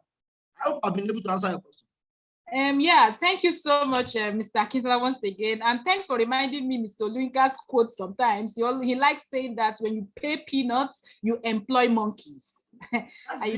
Yeah, that's what he likes saying. So, however, for me, why I went into education, I was not, I didn't study education in school. I know also most of us didn't. But why I went into education was when I met Montessori method of teaching. So Montessori method of teaching, it has this practical life where kids actually go through topics like this, in nursery section. Now, because Nigeria, very few schools in Lagos, if I should use Lagos as a case study, has the true, real, setup of what Montessori school setting should look like. Okay, some just acquire that name in order to attract parents. Okay, and of course their business, like you said. So by the time when I said that some of them in primary school, in nursery schools, they actually get this, but when it gets to primary, they lose it. Even the school we met, they were using Montessori materials, just trying to mimic this Montessori setting, but they tried to some extent because those Montessori subjects, we actually, gave attention to it. Okay. Now, from what you said, I like that solution that summer classes, should be designed in such a way that all these topics, soft skills are impacted in kids. I think I like this. I met Twitter. I was in Twitter when I saw where they were debating about summer schools and what some proprietors has turned it into. That to the extent that some proprietors use summer schools to do coaching. Like they will not say, parents will not tell them, let me bring my child so that you coach the child ahead of time and all that. Yes, I think I can't remember the handle of that person in Twitter, but come and see, he actually dragged attention, and parents were pouring their minds, and teachers were also saying theirs. Okay, so I agree with you that summer school, my mind didn't go there. So I agree with you that summer school can actually take up these soft skills. Okay, because do you know another thing? My mind, because of this particular topic, this particular stuff we just did today, I came across, I've thought about it before, so I came up with something I call Teen Circle. Okay, Mr. Mike is part of that program. We have this Teen Circle that we do every last Saturday of the month. Okay, so what we try to do is to impact teenagers with soft skills, just like you said. So I guess if teachers also in their different aspects, could also come up with this, because these teenagers are the ones that grew up into adults. So should we also wait till we are adults in order for us to know about soft skills? Well, I must tell you the truth. I'm so sorry that, yes, it was when I became an adult that I got to understand what soft skills is all about. In as much as, yes, my parents, in their little way, they do all this kind of, trying to, direct you and all that, which I believe some parents are also doing, but not knowing, or rather not specifically like, making it know that, see, this is what this is, and this is what this is. Okay. So they are just like they are guiding you, something like that, if I should say it, because I got to ask myself, how come I've never heard about this word called soft skills? Do you get? But I realized that even in the disciplining of a child in a house, you're actually trying to give them these soft skills. Do you get? Yes. So I guess that also parents will also do a good a good duty if they can actually also from their home pick up this to even maybe every Sunday, call a family or whatever, a family circle or whatever, family time, and let these children understand that even the discipline they're going through at home and all that, that this Go and press non are needed, are very important in one's life growth for social skills and skills and all that. Thank you so much. Yeah, Vivian, let me quickly comment on that. I quite appreciate. Sure. You see, you mentioned the issue of Montessori the other time. I'll share my personal experience with you. And I quite agree with you 100%. What people are doing is not Montessori. They just put that name on their board to show Montessori. I had an experience. Most of the time in my family, I don't relate with schools. School thing. It is my wife that does that. And I did that deliberately. I don't want a situation where I go to a school, I could easily pick some things as a professional. There are things I will see that other people will see. So in my children's school, I decided not to be involved. My wife is the one relating with them. You won't see me at their parent-teachers meeting. I don't want to have anything to do. You understand? So there was this time, the school that my son was going when he was at KG level, they said they are running Montessori. I usually drop the boy in school in the morning before going to work. So we got talking because there were complaints from my wife that this is what they are doing in this school. She doesn't like, you women, now you want to change the school. Like, okay, let me engage the guy. And I got to school and I asked the proprietor, who happened to be the principal too. You said you run Montessori here. He said yes. And I started asking him questions. Okay, what do you run partial Montessori or you run full? He was so confident of himself. He said they run full Montessori, and he started talking. I started asking him questions about Montessori. Do you do this? Do you do that? Do you do this? Do you do that? He got to a point. The guy was so uncomfortable. He said, "Excuse me, sir. Who are you? What do you do? Where do you work from?" I laughed. I said, "Well, I'm a teacher. I teach in a university. I teach in Faculty of Education. I will be Not only that, I teach students who are offering early childhood education." And I work also in a school that will run full of this. There's never been any parent that engage me like this. He says, let me come up. We don't teach full, but we test two parents that we teach full. Do you understand? It came up. That was my personal experience. And if you look at the philosophy of Maria Montessori that established that theory, it's a total departure of what most schools are running. These soft skills are embedded in that philosophy of Maria Montessori. Go and check all the assumptions of those theories. Of course, at PhD level, if you do education, you do a lot of educational theories.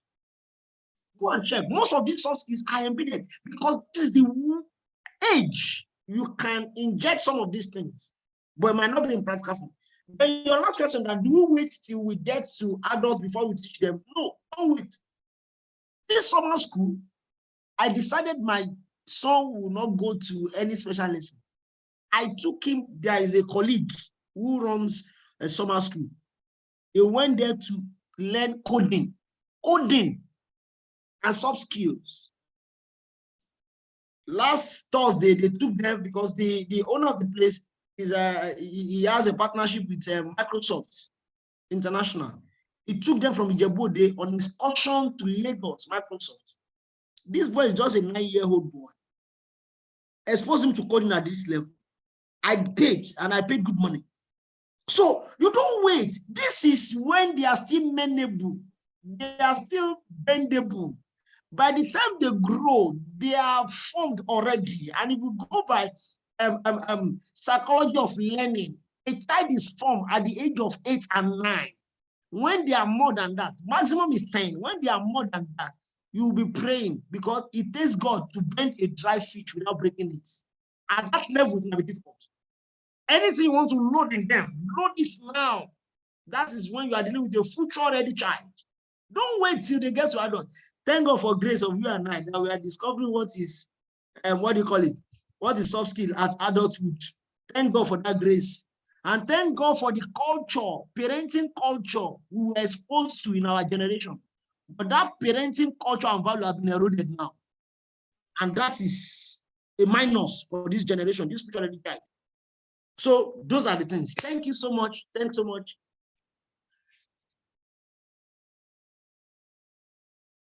Yeah, I can't tell you. So much, Mr. Akintola, once again. So without wasting much time, Mr. Lazarus is the next speaker. I don't know if he's here. Mr. Lazarus, are you here? Please, can you hear me? Mr. Lazarus.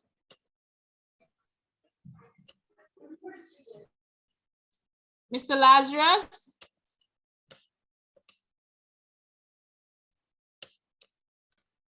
Mr. Lazarus, if you can hear me, please let me know. I know you are here. I can see you here, but I don't know if you can hear me. Please, can any other person hear me? Yes, I can hear you clearly. Yes, I can hear you. I can hear you. Okay, thank you so much for that. So, All Mr. right. Lazarus, we are waiting for you, but I guess we can't continue to wait. He should hold you up. Mr. Lazarus? All right. As we're waiting for Mr. Lazarus, there's something I've been doing as we're waiting for the next speaker. I guess I might continue until Mr. Lazarus gives me a signal. However, Mr. Laddie, can you help me check on him? Okay. All right. Let me do. Okay, so as we are waiting for Mr. Lazarus, I've been doing my own. Okay, He has raised up his hand. He has raised up his hand. I just saw that. I just saw that. Okay. So, Mr. Lazarus. Start video. God, start video. Leave him. Hasn't come up.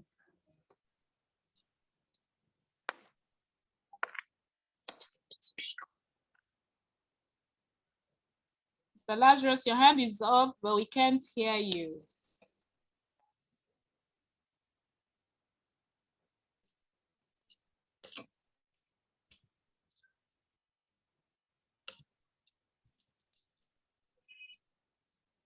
Good. The other man spoke very well. The last speaker did very well. I'm sorry, we can't hear you. Mr. Lazarus.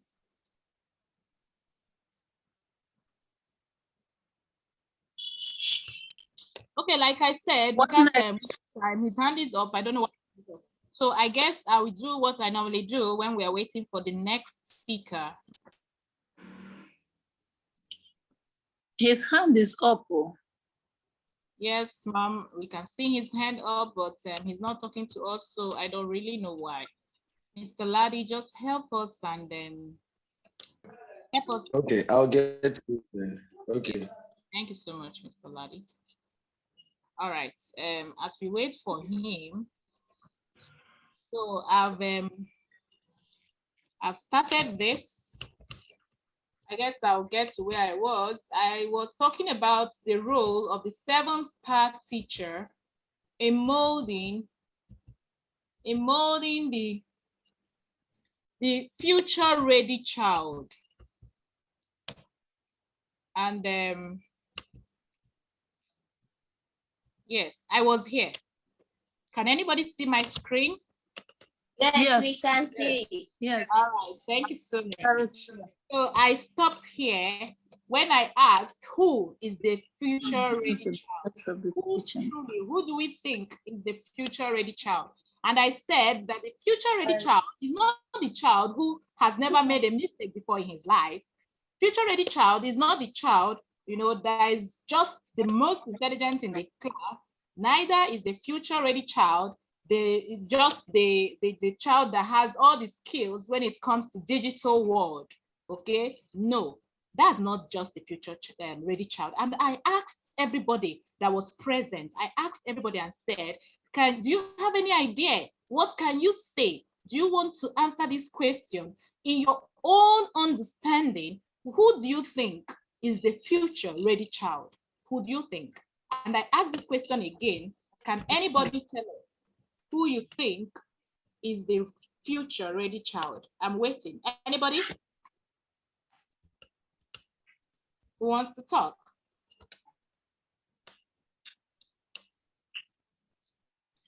The floor is open. I was able to get to Mr. Lazarus. He said we didn't allow him to unmute himself. So I've asked him to unmute now. Oh, okay. So I hope you can hear me, Mr. Lazarus. Mr. Lazarus, can you hear us? You can unmute yourself now. Hello?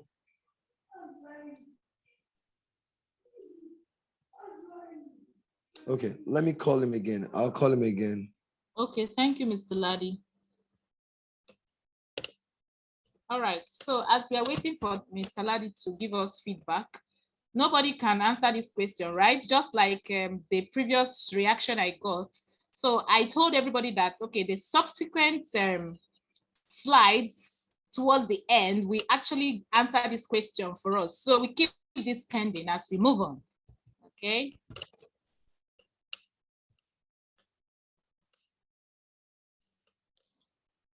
So there's this, I don't know if you can see the screen, there's this message sent out by a principal that has gone viral, okay?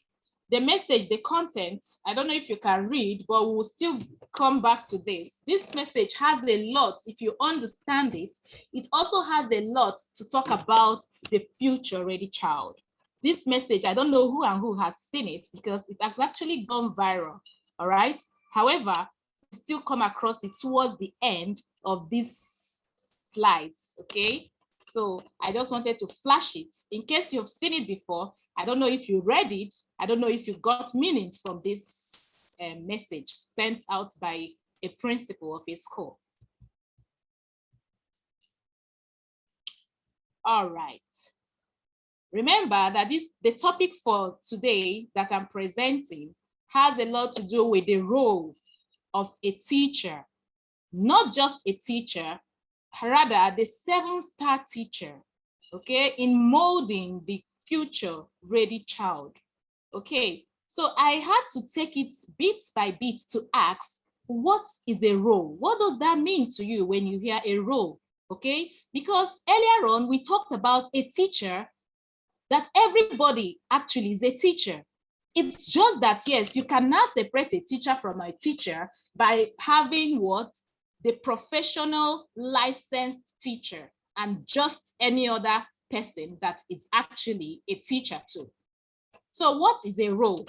Role means the duties, as we all know, the responsibilities, okay? So it means what are those duties the 7-star teacher has to, carry out in order to mold a child for future readiness, okay? Then, just like we asked earlier on, who is a teacher? And I said, you and I, we are all teachers. Because even we said the Yahoo master, okay, will also teach the Yahoo younger person coming in to be an expert like him. So if you are a teacher, you should be asking yourself, what kind of a teacher am I? Am I a good teacher or am I a bad teacher? Remember, even as an adult, you will still learn from the younger ones. There are certain things I've learned from my students, you know, and of course, they've also helped me to ask 1 or 2 questions in order to help me research more on a particular actions they must have, you know, portrayed. And I'm like, wow, I need to know more about this. Maybe why did they act like that? Those children, they've taught me something. However, I needed to go know more. I needed to do research. I needed to question myself, okay, as a teacher. So who is a teacher? It's simple. Once you are alive, you are actually a teacher. It all depends what type of teacher are you.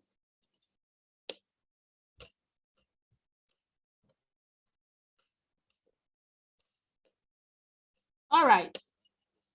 Now I wrote this as 7-star teachers, you know, trying to mold a child.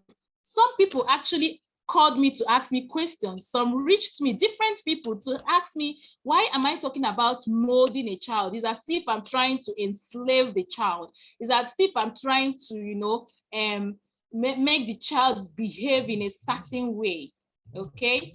They told me that instead of saying that I'm molding a child, that I could have said that a child unfolds, you know, by him or herself. But I had questions for them. I asked them a question and I said, how can a child unfold what the child has not really, you know, absorbed first? Because these children, they come to this world empty. They come to this world, you know, looking for us to do what? Feed them. And that's why they keep saying environment matters when a child is growing. And that's why a child A in a particular environment will be different somehow with a child B in another environment. Yes, because what has been fed to this child that has come into this world, what has been molded for the child is different from the other child in B. Okay, so by the time I answered this question, they were like, oh, okay, fine. Wow, thank God. Right, is Mr. Lazarus ready Yes, for us? is in. I think he's ready now. Mr. Okay. So let me just finish this slide and then I'll call him in. So, Okay.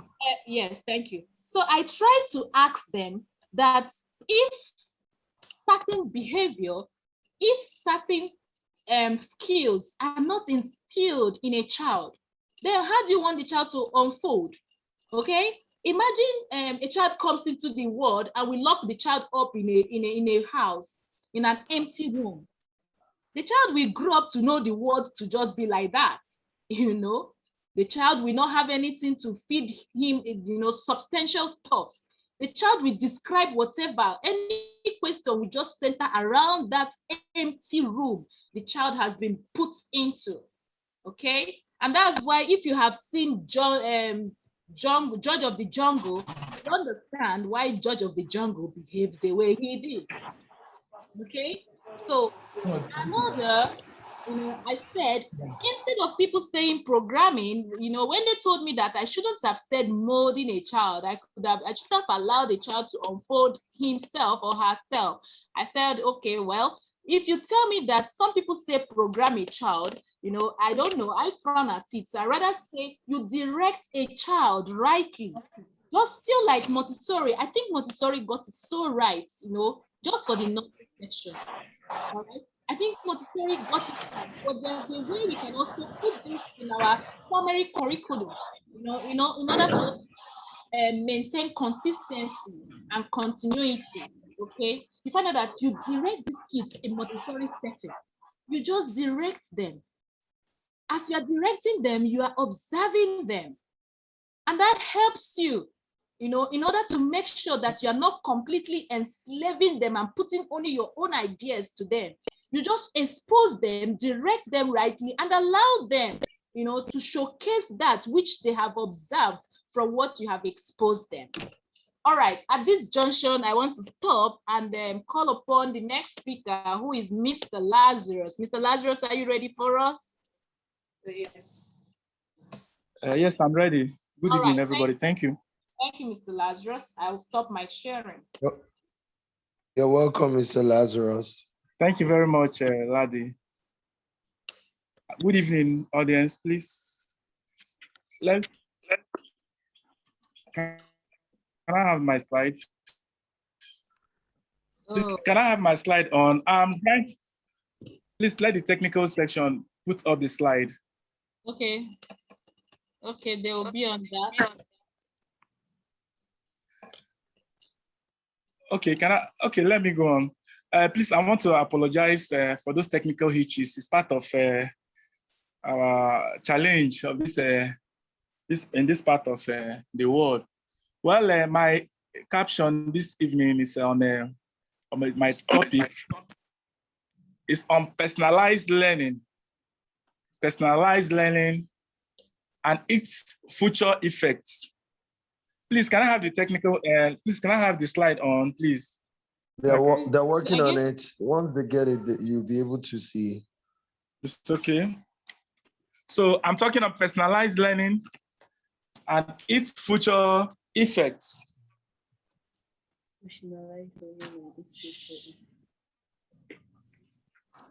My name is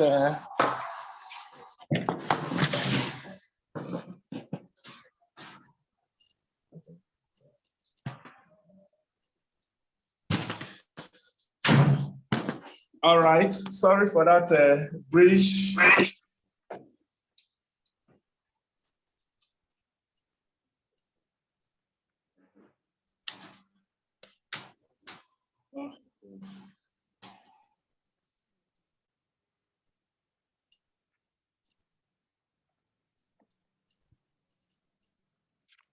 Okay, thank you. It's all right. Thank you. My name, the topic is personalized learning and its future effects on the future ready child. My name is Laz Chikwendu. I'm of the Department of Geography and Environmental Management, Imo State University, Owerri. Okay, please, next slide.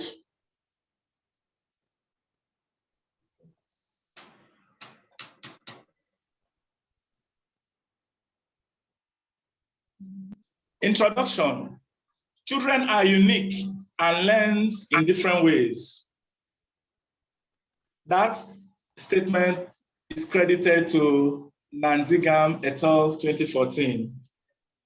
Children are unique identifiers. Same way individual beings are unique in their nature. Each person's, maybe that is how God created them, but each person are unique in one form or the other. What interests one child is not same thing that interests the other. It is pertinent to state here that each child has individual characteristics and needs at varying level, as we're going to look here as follows. Number one, prior knowledge. Prior knowledge refers to individual child. He has what he has before entering the class. An individual child, depending on the environment, depending on their settings and background, he or she found himself, have a prior knowledge already. Some, the way they identified, some have already identified even colors. Some children already have prior knowledge on some farming issues like animals and so on. And so before entering class the first day, this prior knowledge also come to play. We also have cognitive ability. These are also another characteristics which varies in kids. By cognitive ability, what we mean here is the mental capability of each child. They vary from one person to the other. They are not the same. The way some child reasons, how they solve some mental problems, issues. Okay, let me go through the slide. Problem solving. Their problem solving varies from one child to the other. The way they plan issues, planning too also varies. The abstract thinking and so on. That is why if you give one child an issue to solve, if it has to do with problem solving, some perform better than the other. Whereas if you come to issues that have to do with abstract thinking, you will be shocked that the other child also does well there, whereas he does very poor when it has to involve reasoning. These are the unique identifiers nature have put into each child. And then, please, let's go back together. All right. And then the final learning styles. Let me be fast because of time. The learning styles for each child also vary. Even though we have about 4 learning styles, which I decided to classify here, they vary. Some kids are better when they are in reading or writing style of learning. They do well. Some in calisthenics.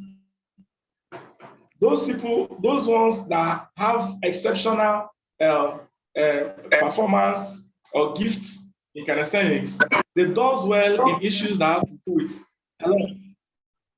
that has to do with their hands. Some are good listeners, and why some also read better than the other. Thank you. Let's go to the next slide, please. In Nigeria, okay, problem statement, the essence of this presentation. In Nigeria, schools still imbibe the one-size-fits-all approach to classroom learning. Thus, one teacher responsible to teach an average of 30 children makes learning ineffective.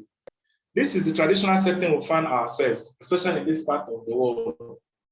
Children here are exposed to this same traditional, and will I say archaic, or that has been there ab initio. A situation where a teacher teaches an average of 30 students, even though in some schools there are more. We should not be shy away from those realities. And so the essence, the point here is that personalized learning suffers. Personalized learning, which is meant to bring out each child's individual characteristics, to tailor the teaching to suit them so they become the best in future of what they are, suffers. So this is a problem, and that's one of the goods, one of the benefits which this kind of conference will solve. The other problem is that the best a teacher can do is to teach the middle due to the large number. Hence, only an average student benefits. Slow learners here are left behind usually. Why those fast learners among these children get bored, and most times they are disengaged. They get disengaged, it's obvious. And so the teacher cannot, well, that is the best he can do. At best of his effort is to carry the average student along. Thank you. Concept of personal learning. Personal learning is one of those educational approaches that enhance knowledge in children. It is born out of the belief that each child is unique and learn in different ways. I've said this before. Secondly, one of the other good parts of the other concept or part of this concept we should grab or get hold on is that this personal learning takes into account the specific strengths, interests, and needs of each child. Of course, I've told us this from the beginning. Each child, what interests one child varies. Their academic strengths, their needs varies from one child to the other. Personalized learning originated from Howard Gardner's theory of multiple intelligence. It was credited to Johnson, or this statement is credited to Johnson, 2004. Recently, there has been growing interest in personal learning by schools. So this is another good part of what this teaching or this conference will solve. There has been a growing interest on the need to embrace personal learning because the disadvantage is obvious. The future of most of our kids suffers, and most times they end wrongly. Okay, the other slide here, we can see how an educator is guiding kids on how to concentrate on personalized learning. Resources for learning in our environment. I decided to put this together too, so as to bring our attention together, because there's something we're going to bring out when we're going to look at the stakeholders in this, or people who are involved to bring out this best of, to make the student their best. And these are the resources that we find within our environment. They are the teacher, who is also the educator. Of course, his role is very obvious. He is in the front burner of ensuring that these children get the knowledge or learn properly. Next is the parents from home. They have their own contribution too. Then they have the peer group. Of course, the peer group have their own influence, which can also make or mar the kids. Then technology, of course, this is in vogue now, and in recent time, this has been or has influenced all styles and patterns of life. Then the time, the learning space. All these resources were created to this same Madigan method of 2014 in his write-up. These above resources should be flexibly used to meet up with the child's goals. Personalized learning plan, there is a plan. Personalized learning plan is usually put together by the students in collaboration with the teachers and parents. The essence is to shape the future of the child and make him or her to understand himself as a unique individual, usually done at the middle school age. Please, what the essence of this point here is that there are people who help to plan to ensure that personalized learnings go on successfully. And they are both the child or the student, the teacher, the parents, in some cases, the counselors. If there are counselors who counsels the child, some family has counselors. They are also involved in this planning. What is their role? Their role here is to ensure they identify, especially the parent, knows the strengths of his child. He brings his strengths, and it's been evaluated, his needs, and even his flair and where he seems to have affection for. And then everybody puts hands on the deck to ensure that this child comes out in future uniquely where his strength lies. Let me just make a comment that lack personalized learning, poor approach, or that in this part, especially in this part of the world, due to obvious reasons, personalized learning suffers, and the implication is that children will end up in wrong positions or wrong careers.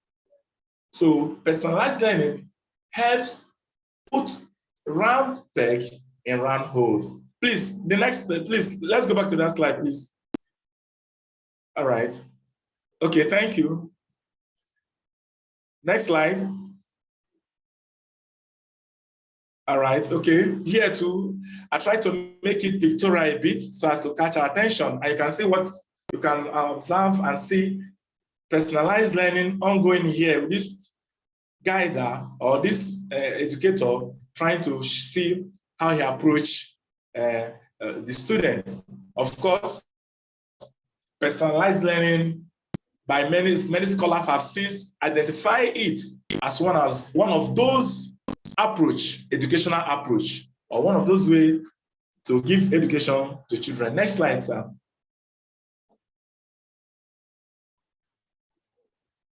There are some advantages that goes with this personalized learning. One is that it helps the child grow at their own pace. See, because the learning has become personalized, because the learning has become tailored to each child's needs, their strengths, and their interests, they can now grow at their pace. A slow learner can grow well, properly, and also become that which makes him outstanding in future. Same way with the average and the fast learner. Then children also easily learn from each other. In personalized learning, they become masters of themselves. They are now become obvious and knew that this is who I am really are. And they can now, these children also identify and know their strengths, and also identify their and can easily attach knowledge. It also makes the child to take initiative over their own future. Of course, they become the Lord, and which makes them become the best of what they are. It improves the skills of a child and makes them better manager in future, of course.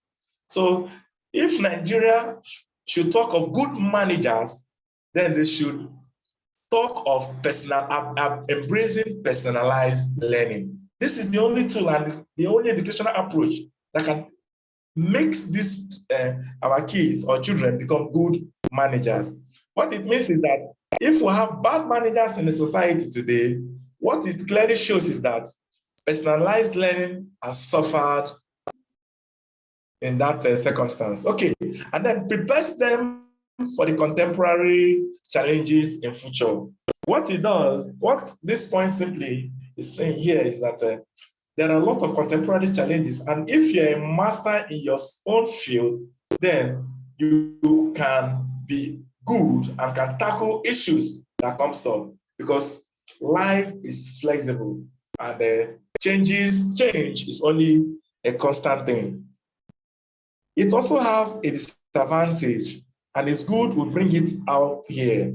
For any parent or school that try to embrace this personalized learning, they should also watch for these disadvantages. One is that it is time consuming. It's awfully time consuming, because each child, you need to take each child one-on-one according to his strength, according to his interest, according to his needs, one after the other. It also have a high cost implication, because for a parent that have 3-4 kids, need to pay for them and so on.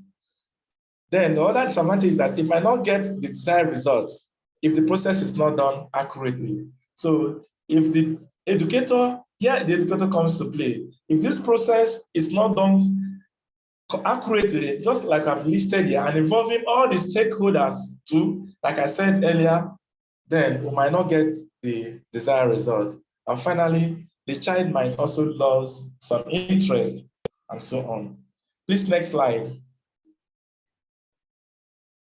Next slide, sir. In conclusion, in our pattern of learning in Nigeria, there has been a compromise initiative that has often been missing, for which personalized learning have come to fill the gap. We have said this earlier.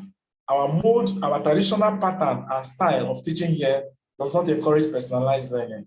And so we suffer from these good advantages from which the other part of the world, like in China, US, and other developing nations are benefiting.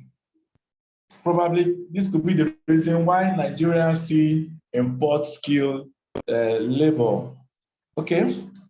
According to Rich Lavoie, he said, fair doesn't mean giving every child the same thing. It means giving every child what they need.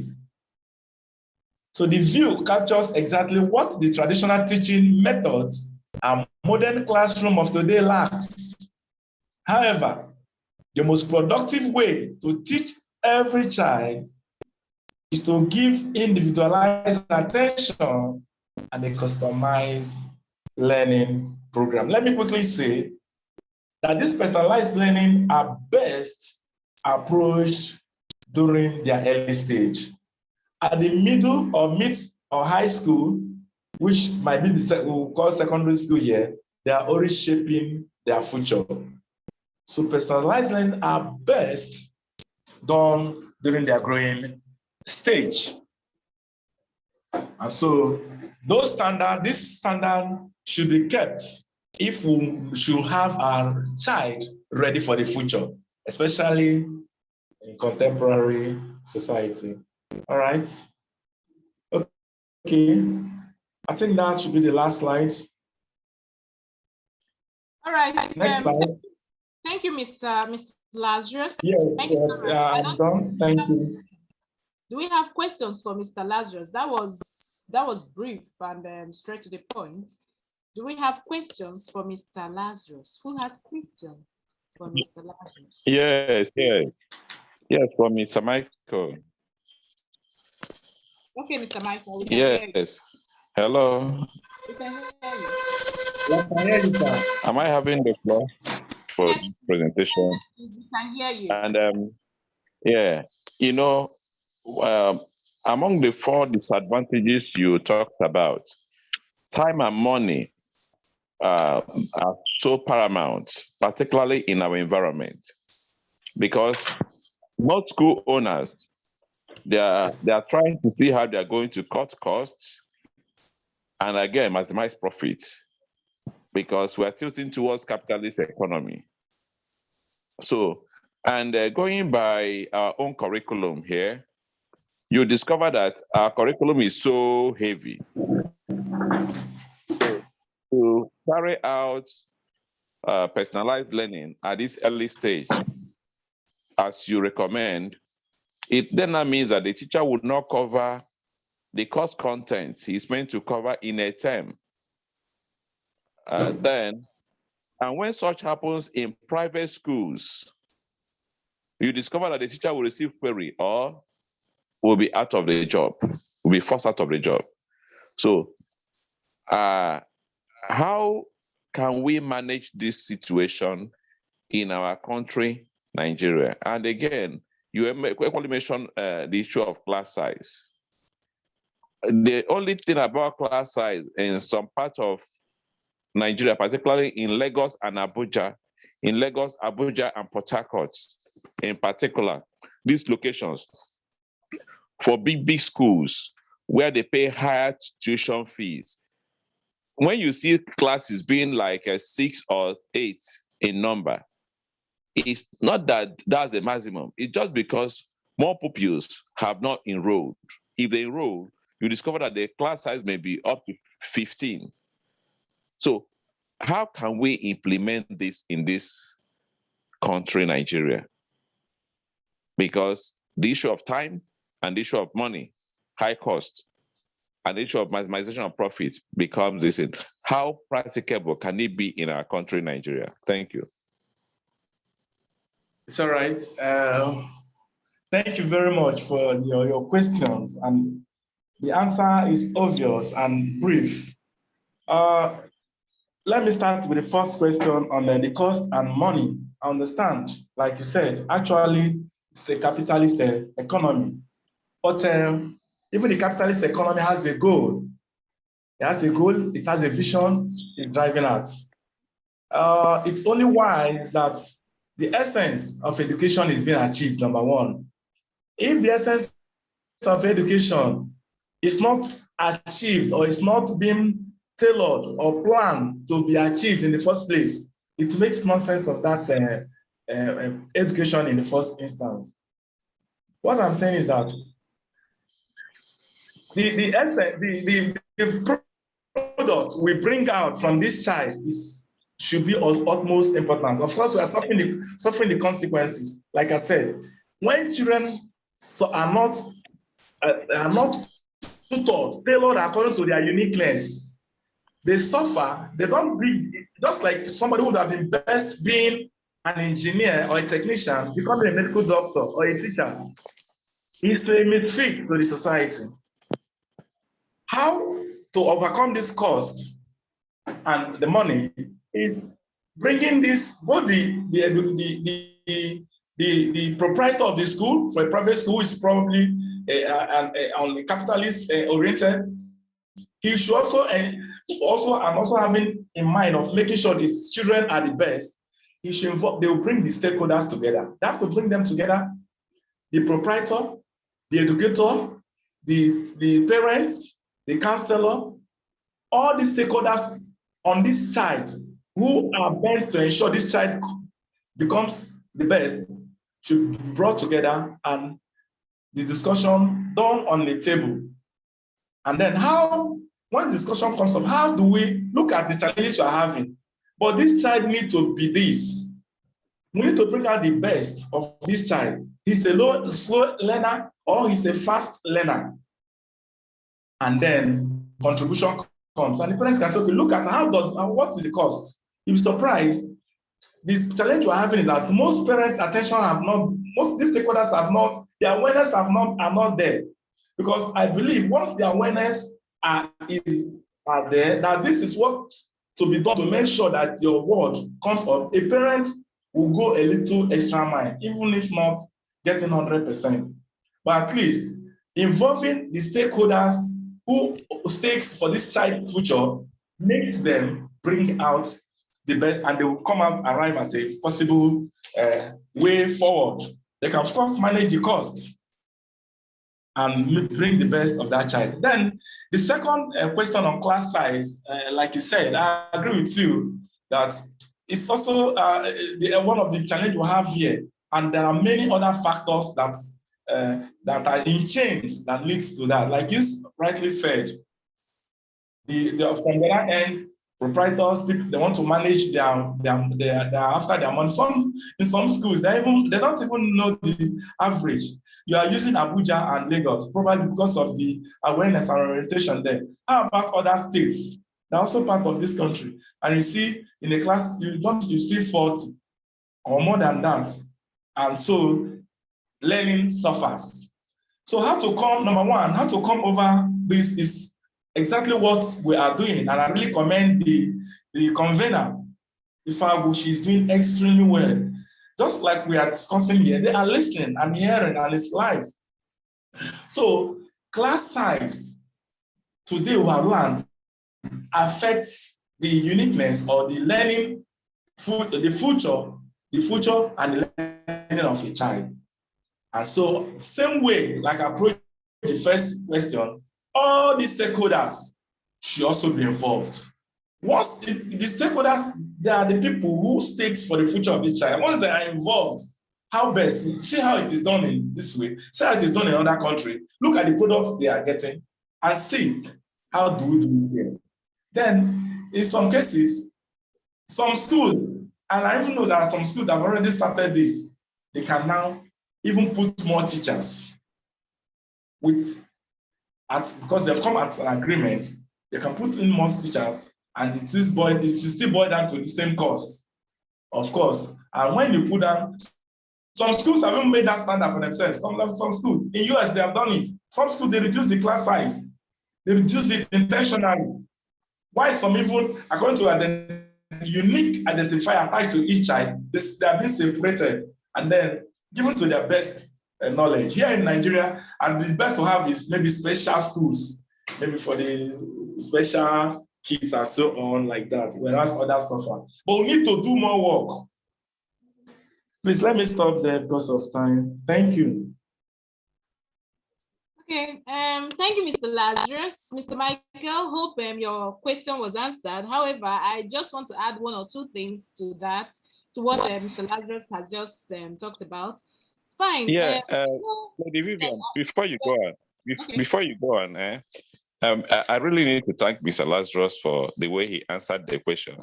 And then from the answers he gave to this question now, I need to equally add one or two things before you go on, lady. What happened is this. Part of the problems we have, one of them is parents. How do I say so? Because there's a suggestion I want to make. I know that school owners are here. One of the easier way for us to practically implement this specialized learning is, he has said it, is by grouping these children according to their words, needs and potentials. So let's say grade 1, let's say grade primary 3 or primary 2 or primary 1, as the case may be in the primary school. A particular class may be grouped, maybe yellow, green, blue. Don't say ABC, because if you say ABC, the mentality of parents is that those in A are the best students. And every parent would like the child to be in class A. Group it according to colors.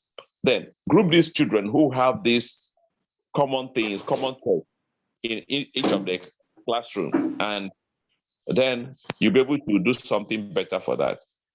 And parents do not even like their children. Most parents do not like their children to be identified as special children with special needs, even when it is obvious.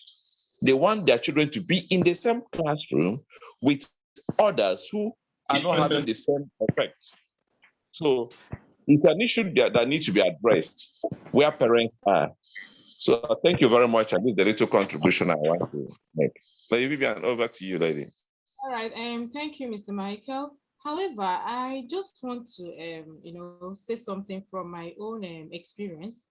Okay, I've been opportunity to work in a school that that uses British curriculum, pure British curriculum, not the mixing of the curriculum. So, from what you just said now, yes, in a class you can have this together, not just having the classes like ABC, you just name them yellow, blue, yellow, green or so. Okay, now British curriculum made it in such a way that you can have all these kids together and also successfully, give them the same topic for their levels.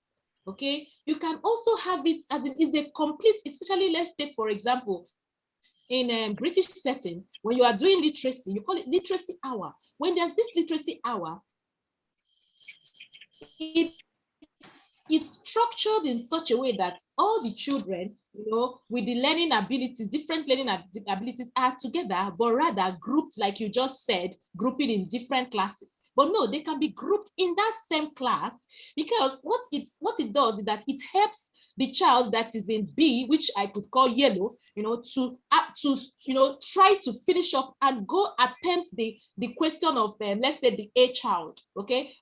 And then when ideas are being shared and all that, the AB, I want to use ABC so that we can understand better. So the child in B, group B, will also gain from the child in group A. So British curriculum made it in such a way that from what you just said, instead of putting them in different classes, you put them in one class, but then give them that grouping you talked about. You'll find out that the same topic we are talking about, but having different activities is actually called individualized learning, just like personal learning we're talking about here. Okay, so the child comfortably does his or her own work, without feeling anything. They might not even get to see the other person's work. It's just like what we started doing here in Nigeria when we go for what's it called, some examinations. You find out that you're with type A, this one is type B, type C. They are trying to achieve the same thing, but our questions are somehow different. I don't know if they are still doing it. I know there was an exam I sat for. It was done like that. Even the TRCN, sorry, they've done it that way. I hope I'm correct. Mr. Akimbola is here. So Mr. Akimbola is here to also maybe bear me witness. Now that exam, when you are sitting for it, they have different types. But their own is different. But I think they got this idea from the British setting. Okay, theirs is that my question 1 could be your question 5. You get something like that. And I think in some cases, the question will be the same thing, but they might change the numbers. Let's just take, for example, if they are using 5 naira, in the other question, it could be 10 naira. Okay, so you find that with these two, if we can, fully adapt to this, what's it called, British method of teaching, in Nigeria, I think it will also solve this problem of, personalized learning, or rather individual learning. It's achievable, because I've been in a school where, of course, it was achieved. Even the special need child is also in such setting. The only thing is that you now pull the special needs child away, to go, do one or two specialized things for that particular child, and also bring the child back, depending on at what interval you have to pull the child out, because every child is unique and matters. Okay, so that's my own contribution to Mr. Lazarus' speech today. From our own discussions. I guess me too, I've gained something when he talked about class size. Honestly, class size, when it comes to class size, I've never seen class size as a problem. I'm sorry to say that. I'm coming to the reason why I said this, but I guess I got something different from your own explanation. Okay, because I believe that if we are in a class, that can contain 20 children, just let me finish. If we're in a class that can contain 20 children, and then you say, okay, these 20 children, I'm going to have, they're going to have two capable teachers.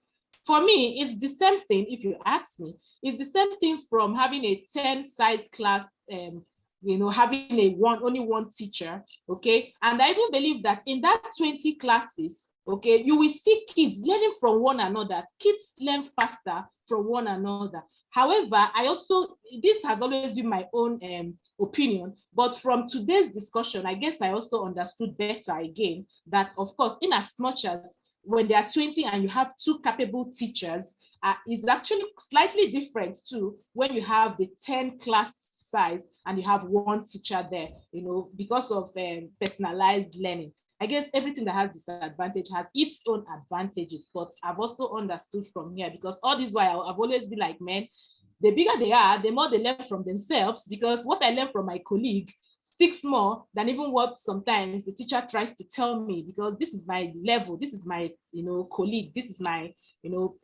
mate, if I should say that. So, well, thank you so much, Mr.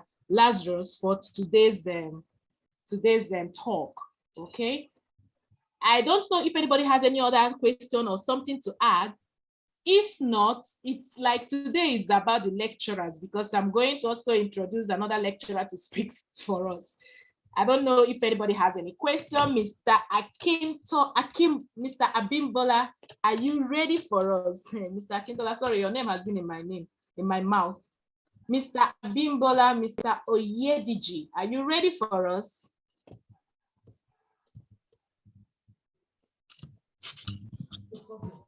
All right, he's here. Mr. Oyediji, are you ready for us? Okay, thank you very much.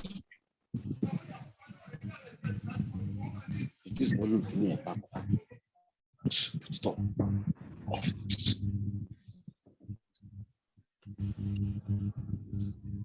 Mr. Abimbola, can you hear us? Yes, Vivian.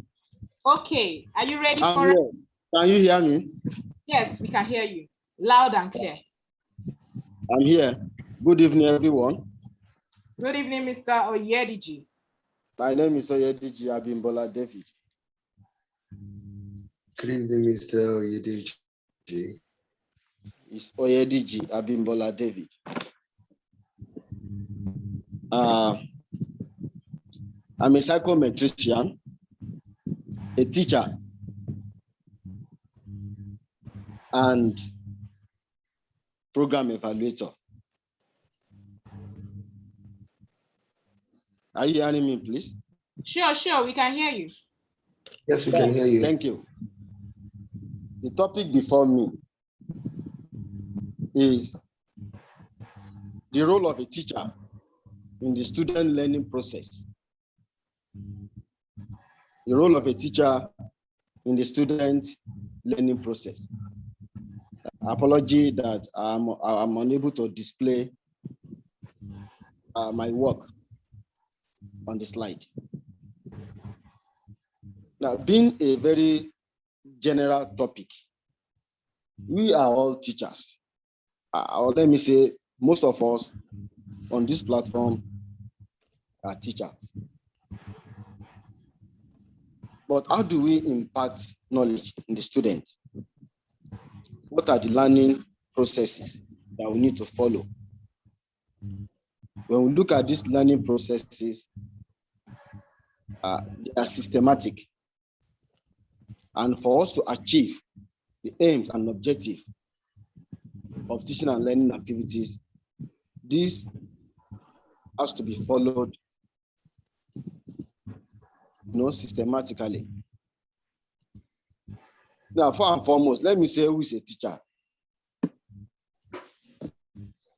Teachers are one of the most important elements of the social and school structure.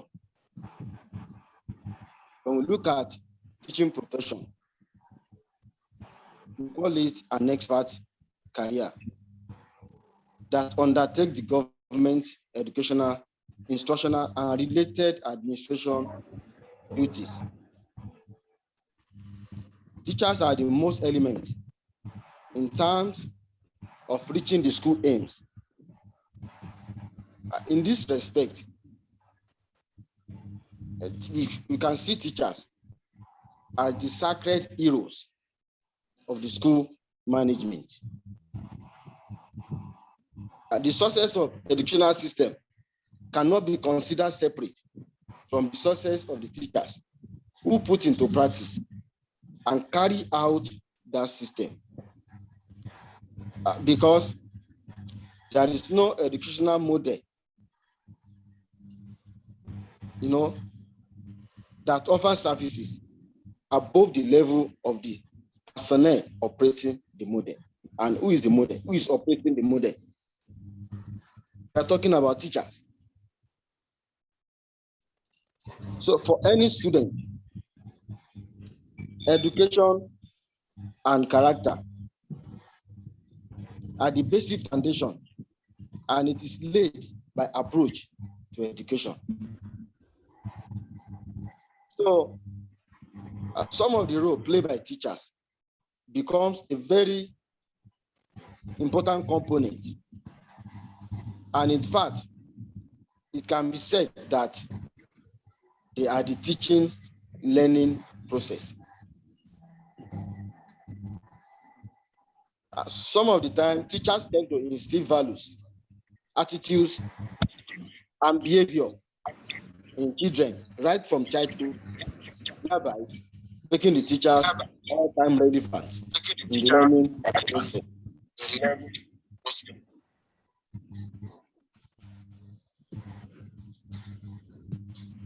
Therefore, learning process can be described as the process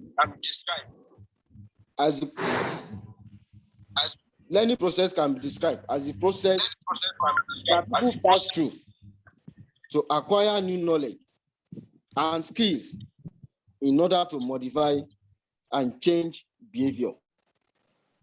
It is also a process that influences our attitude, decision, and action. So when we look at learning process, there is no way teacher can be moved away. When we look at learning process, learning can be formal, it can be informal. But as far as this topic is concerned, we describe it, we hinge our discussion now on the formal learning. And when we talk about formal learning, a professional teacher is deeply involved. Now, let's quickly look at roles of a teacher. Number one, teacher as educator. Teacher as educator. A good teacher must be a role model for the student, in a very good environment, meaning that a good teacher must be able to teach the student in a conducive environment. A teacher must have specific standards and qualities that must be met. In fact, as a teacher, it is mandatory to have a sense of responsibility, independence, authority, and discipline that can be used as examples for students. When we look at this, A teacher must be a role model. The way we talk, the way we comport ourselves, the mastery of the subject that we are teaching, even the way we dress. Our students must be able to learn good things from us. They must see teaching profession as a noble profession. Number 2, teacher as an assessor. Teacher as an assessor. What do you mean by this? Most of the time, we teachers, we teach our students, and at the end of the day, we spoil the teaching and learning activity by not assessing our students the way we're supposed to do. As a psychometrician, I realized that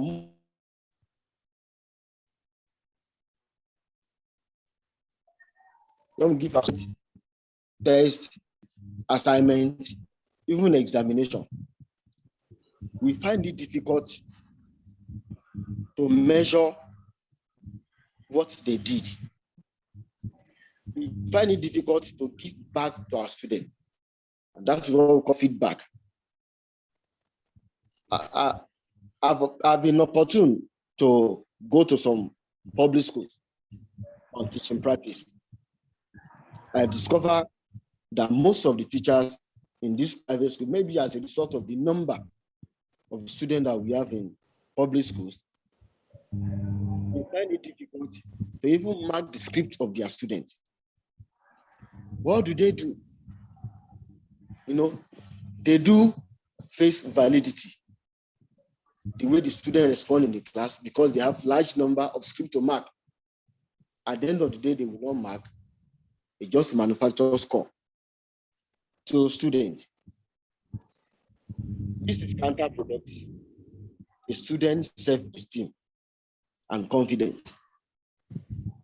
If as a teacher, I cannot give back to the student the result of what he has done, it means the test given to the student and the result of that test is no more valid, and it can never be reliable.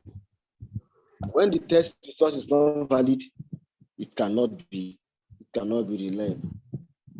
So a good teacher must be an assessor, by measuring, by scoring the student test script and giving back to them, make sure that they do the necessary correction so that the aims and objectives of the teaching and learning activities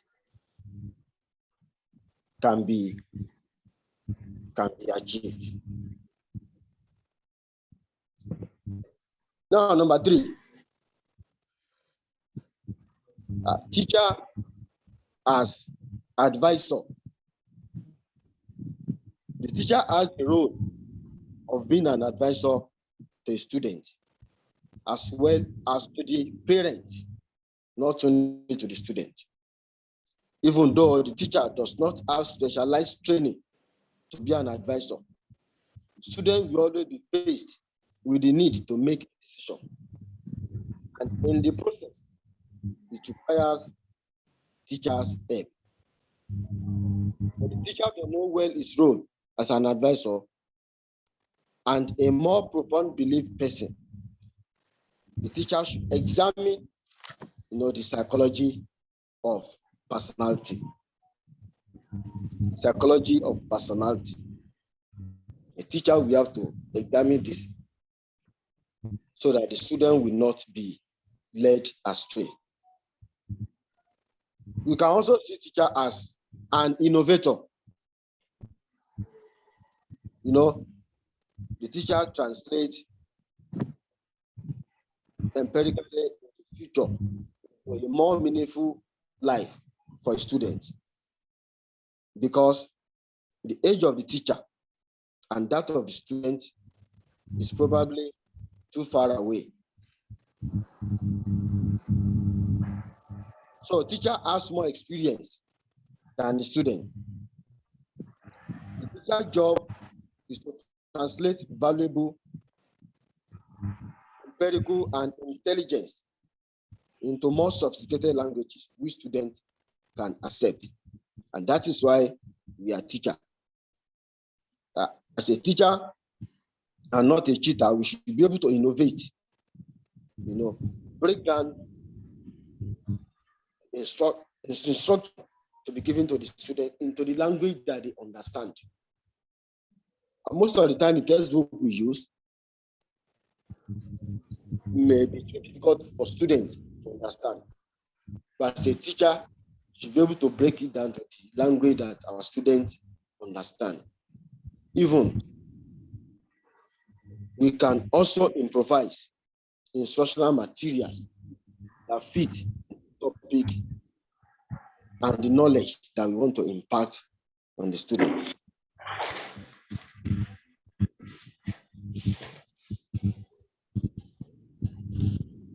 A teacher must also be a motivator.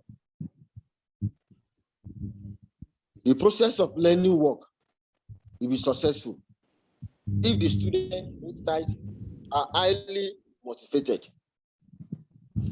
Teacher has crucial role in growing, motivation and motivating students in learning. When we go to the classroom, we should be able to motivate our students even outside the classroom. We motivate them by rewarding them positively, by reinforcing them positively. I also see teacher as a coach. The process of education and learning certainly requires skills, whether it is intellectual or motoric, so to say. The teacher will act as a trainer to develop this skill. This is more emphasized in the 2004 curriculum from the Ministry of Education, which has a competency basis. Nonetheless, surely a teacher will be able to indicate mastery of basic competencies and not change a skill that match the standard lesson. The teacher must have gone through some process of learning and teaching. Everybody can see him or herself as a teacher, but as a professional teacher, you must have gone through some process of learning in order to be able to teach students very well. I said earlier that teaching is systematic. And there's always a blueprint for a teacher before going to class to teach. You must plan for your work. You must prepare for what you want to teach before you go to the class to impart knowledge.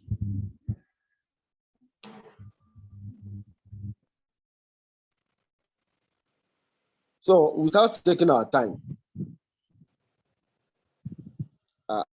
I would like, to say that teacher or teaching profession is quite important and influential in the process of learning. But it is not wrong if the teacher is known as the hero of service. So naturally, if we respect and glorify existing teachers. Ladies and gentlemen, I'm highly glad that I'm part of this program, and I'm very happy that I was given the opportunity to do this presentation. Thank you, and God bless you.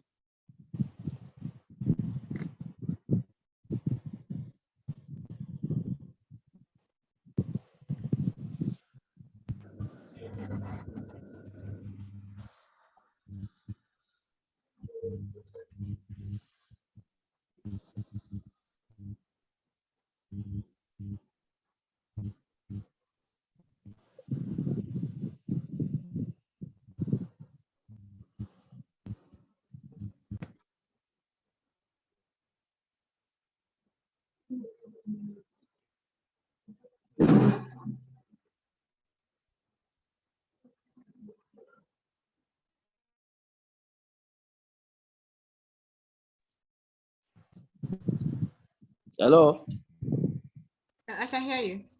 are you there? I cannot hear you again. I can hear you.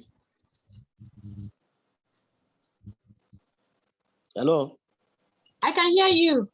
Vivian, it's true. Mr. Ediji is true. Yeah. So thank you and God bless you for listening. Okay. Thank you, Mr. Oyediji. I was out a bit. I don't know. Do we have questions for Mr. Oyediji? Any questions? Yes, not a question, just a contribution. Okay. I want to commend Mr. Ediji for that presentation. And knowing that you are a psychometrician, that gladdens my heart. That is a rare field in the field of education that people venture into. I so much appreciate psychometricians. They are into data analysis and what have you. They know all the SPSS of this world and all the AMOS and all the statistical packages. Thank you, Mr. Ediji, once again. Thank you, sir. Yeah, you're talking about face validity the other time, that most teachers don't mark, that they just look at the face validity and the award score. You said it is counterproductive. I want to join my voice with yours. And I will say it is not only counterproductive, it is criminal. Such teachers should be jailed. Such teachers should be expelled from the teaching profession. We don't look for such teacher in this profession. One of the things that we do in teaching profession is we do our work with the fear of God and utmost professionalism. Grading of tests is part of our job. Why do we grade? We said it. One is to increase the confidence of those who are doing well, and it will show those who are not doing well that they can do better. Assessment is part of our work, not only teaching. And assessment is critical in teaching profession. As a matter of fact, in education program, you can't graduate without going through test and measurement or evaluation courses, as the case may be. So a teacher is an evaluator. What are we assessing? What are we evaluating? The learning outcomes. That's what we are evaluating. So it put those students in grades. Not only that, it shows the aptitude of students. It is both prescriptive and instructive. It shows the aptitude of students, so you can guide them towards different areas they will go into. Not only that, it shows us how we have been able to achieve the learning objectives, how we can do more. So grading or assessment is not just to award score. It has a lot of things that is being used for. It's even used to assess the results, the progress of the school. It has a lot of importance in the educational system, the school system. So any teacher that is not grading is undoing the system and the educational system at large. That teacher has committed a crime that is more than murder. Because that person has just murdered the future by not grading. I'm sorry that I'm using these words, and I'm being careful to select these words. Because it pains my heart to hear this.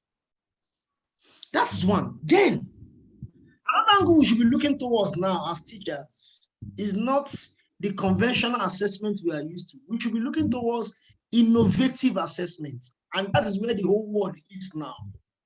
You agree with me? Test score alone doesn't show competencies, especially when it gets to when it gets to affective and psychomotor. You can only grade, you can only assess based on cognition. Yes, you score 15 marks, but how do you evaluate, how do you assess attitude? How do you assess skill-based subjects that you can't measure cognitively? You can only measure them through dexterity. How do you make, and that is the realm that the whole world is into now, innovative assessment. Okay, when you award 3, 5, 7, 10, what constitutes 3? What constitutes 5? What constitutes 7? What constitutes 10? What are the rubrics of those assessments? A lot of teachers don't know this. They just award marks without knowing the content, what constitutes each of those marks. And this is why school leaders that are here should train their teachers. Even those of us that we are professional in the field, having PhD in the field of education, we still go and learn innovative assessment. During the lockdown, I did a training now about 2 months training on innovative assessment from one international organization. I was, wow, despite my PhD in education. Because any mark you are awarded, you should be able to justify the rubrics. What should be looked in for somebody to score 5? What should be looked into for somebody to score 7? But this one, the mommy used to greet me, I'll give him 6. This one, the mommy doesn't greet me when they come. When they travel, they don't bring this for me. I give him 5. And that's killing the system. Our assessment is not objective. Thank God you're a psychometrician. You know the concept of objectivity when it comes to assessment. But even the cognitive domain we are assessing, are we assessing it objectively? So we still have a lot to do. I salute Vivian for bringing this together, but we can still do more, especially in the area of innovative assessment. What I'm telling you now, most schools doesn't know what is innovative assessment is all about. I did a training for UBEC to train Ogun State teachers. We are talking about innovative assessment. Even permanent secretary in the Ministry of Education, they were like, are you kidding me? How we see all of that? That is why most of us, when we get some scores, we are like, no. I should get more than this. And why will teachers call me this? We have a lot of people that are supposed to score to get to one out of the university, and the money to get to 2, and they know that they are 2 products. They know. A destiny has just been affected. A destiny has just been dashed. Somebody cannot get a scholarship because they didn't make 2-1. Because a teacher was not trained in innovative assessment to score that person objectively. But let that same person to get to the street of London or US, to do masters. He came out with 5 color, but you saw him do 2 here. But there, he was a first-rated student. What happened to our assessment? So this is a multi-dimensional and complex situation that we are passionate about the educational system should be ready to take this by the on and try to train teachers that are ready to learn. It's not all of the teachers are ready to learn. You'll be surprised, some are still using yellow books. Yellow notes. The notes they use while they were in school. I'm not even talking about non-professionals, even the so-called professionals. Non-professionals, their case is different. I'm so passionate when I'm talking about them. They should not even be finding teaching at all, except those who are ready to upgrade themselves by consistent lifelong training. Most of them are teachers. They are cheaters. They are not teachers. Yes. But if they are ready to get themselves trained, why not? Fantastic. See, I always get emotional when I'm talking about this. Let me just leave it at that. But for Mr. ADG, Abimbola, David, I give it to you. Kudos. Thank you. Thank you. Thank you. I can say that again. Thank you. Oh, thank you so much, Mr. Oyediji. And thank you, Mr. Akintola, for throwing light on innovative assessment. Honestly, even me, I would like to know more about innovative assessment. I would like to know more. Don't worry, pay me, I will train you, Vivian. Yes, that's what I'm trying to say. I'm just trying to say that maybe this September, it looks like we might, fix a day for such training for us on our platform. Okay, people that are serious about it, that wants to gain, they can come up. So it's going to be like a paid training. I guess we would need that. If you just give us a date for this September, so we can come up with this. So as many as people that are listening to this, Mr. Kintola, what do you think? September, would it be okay for you to just give us a date? Sure.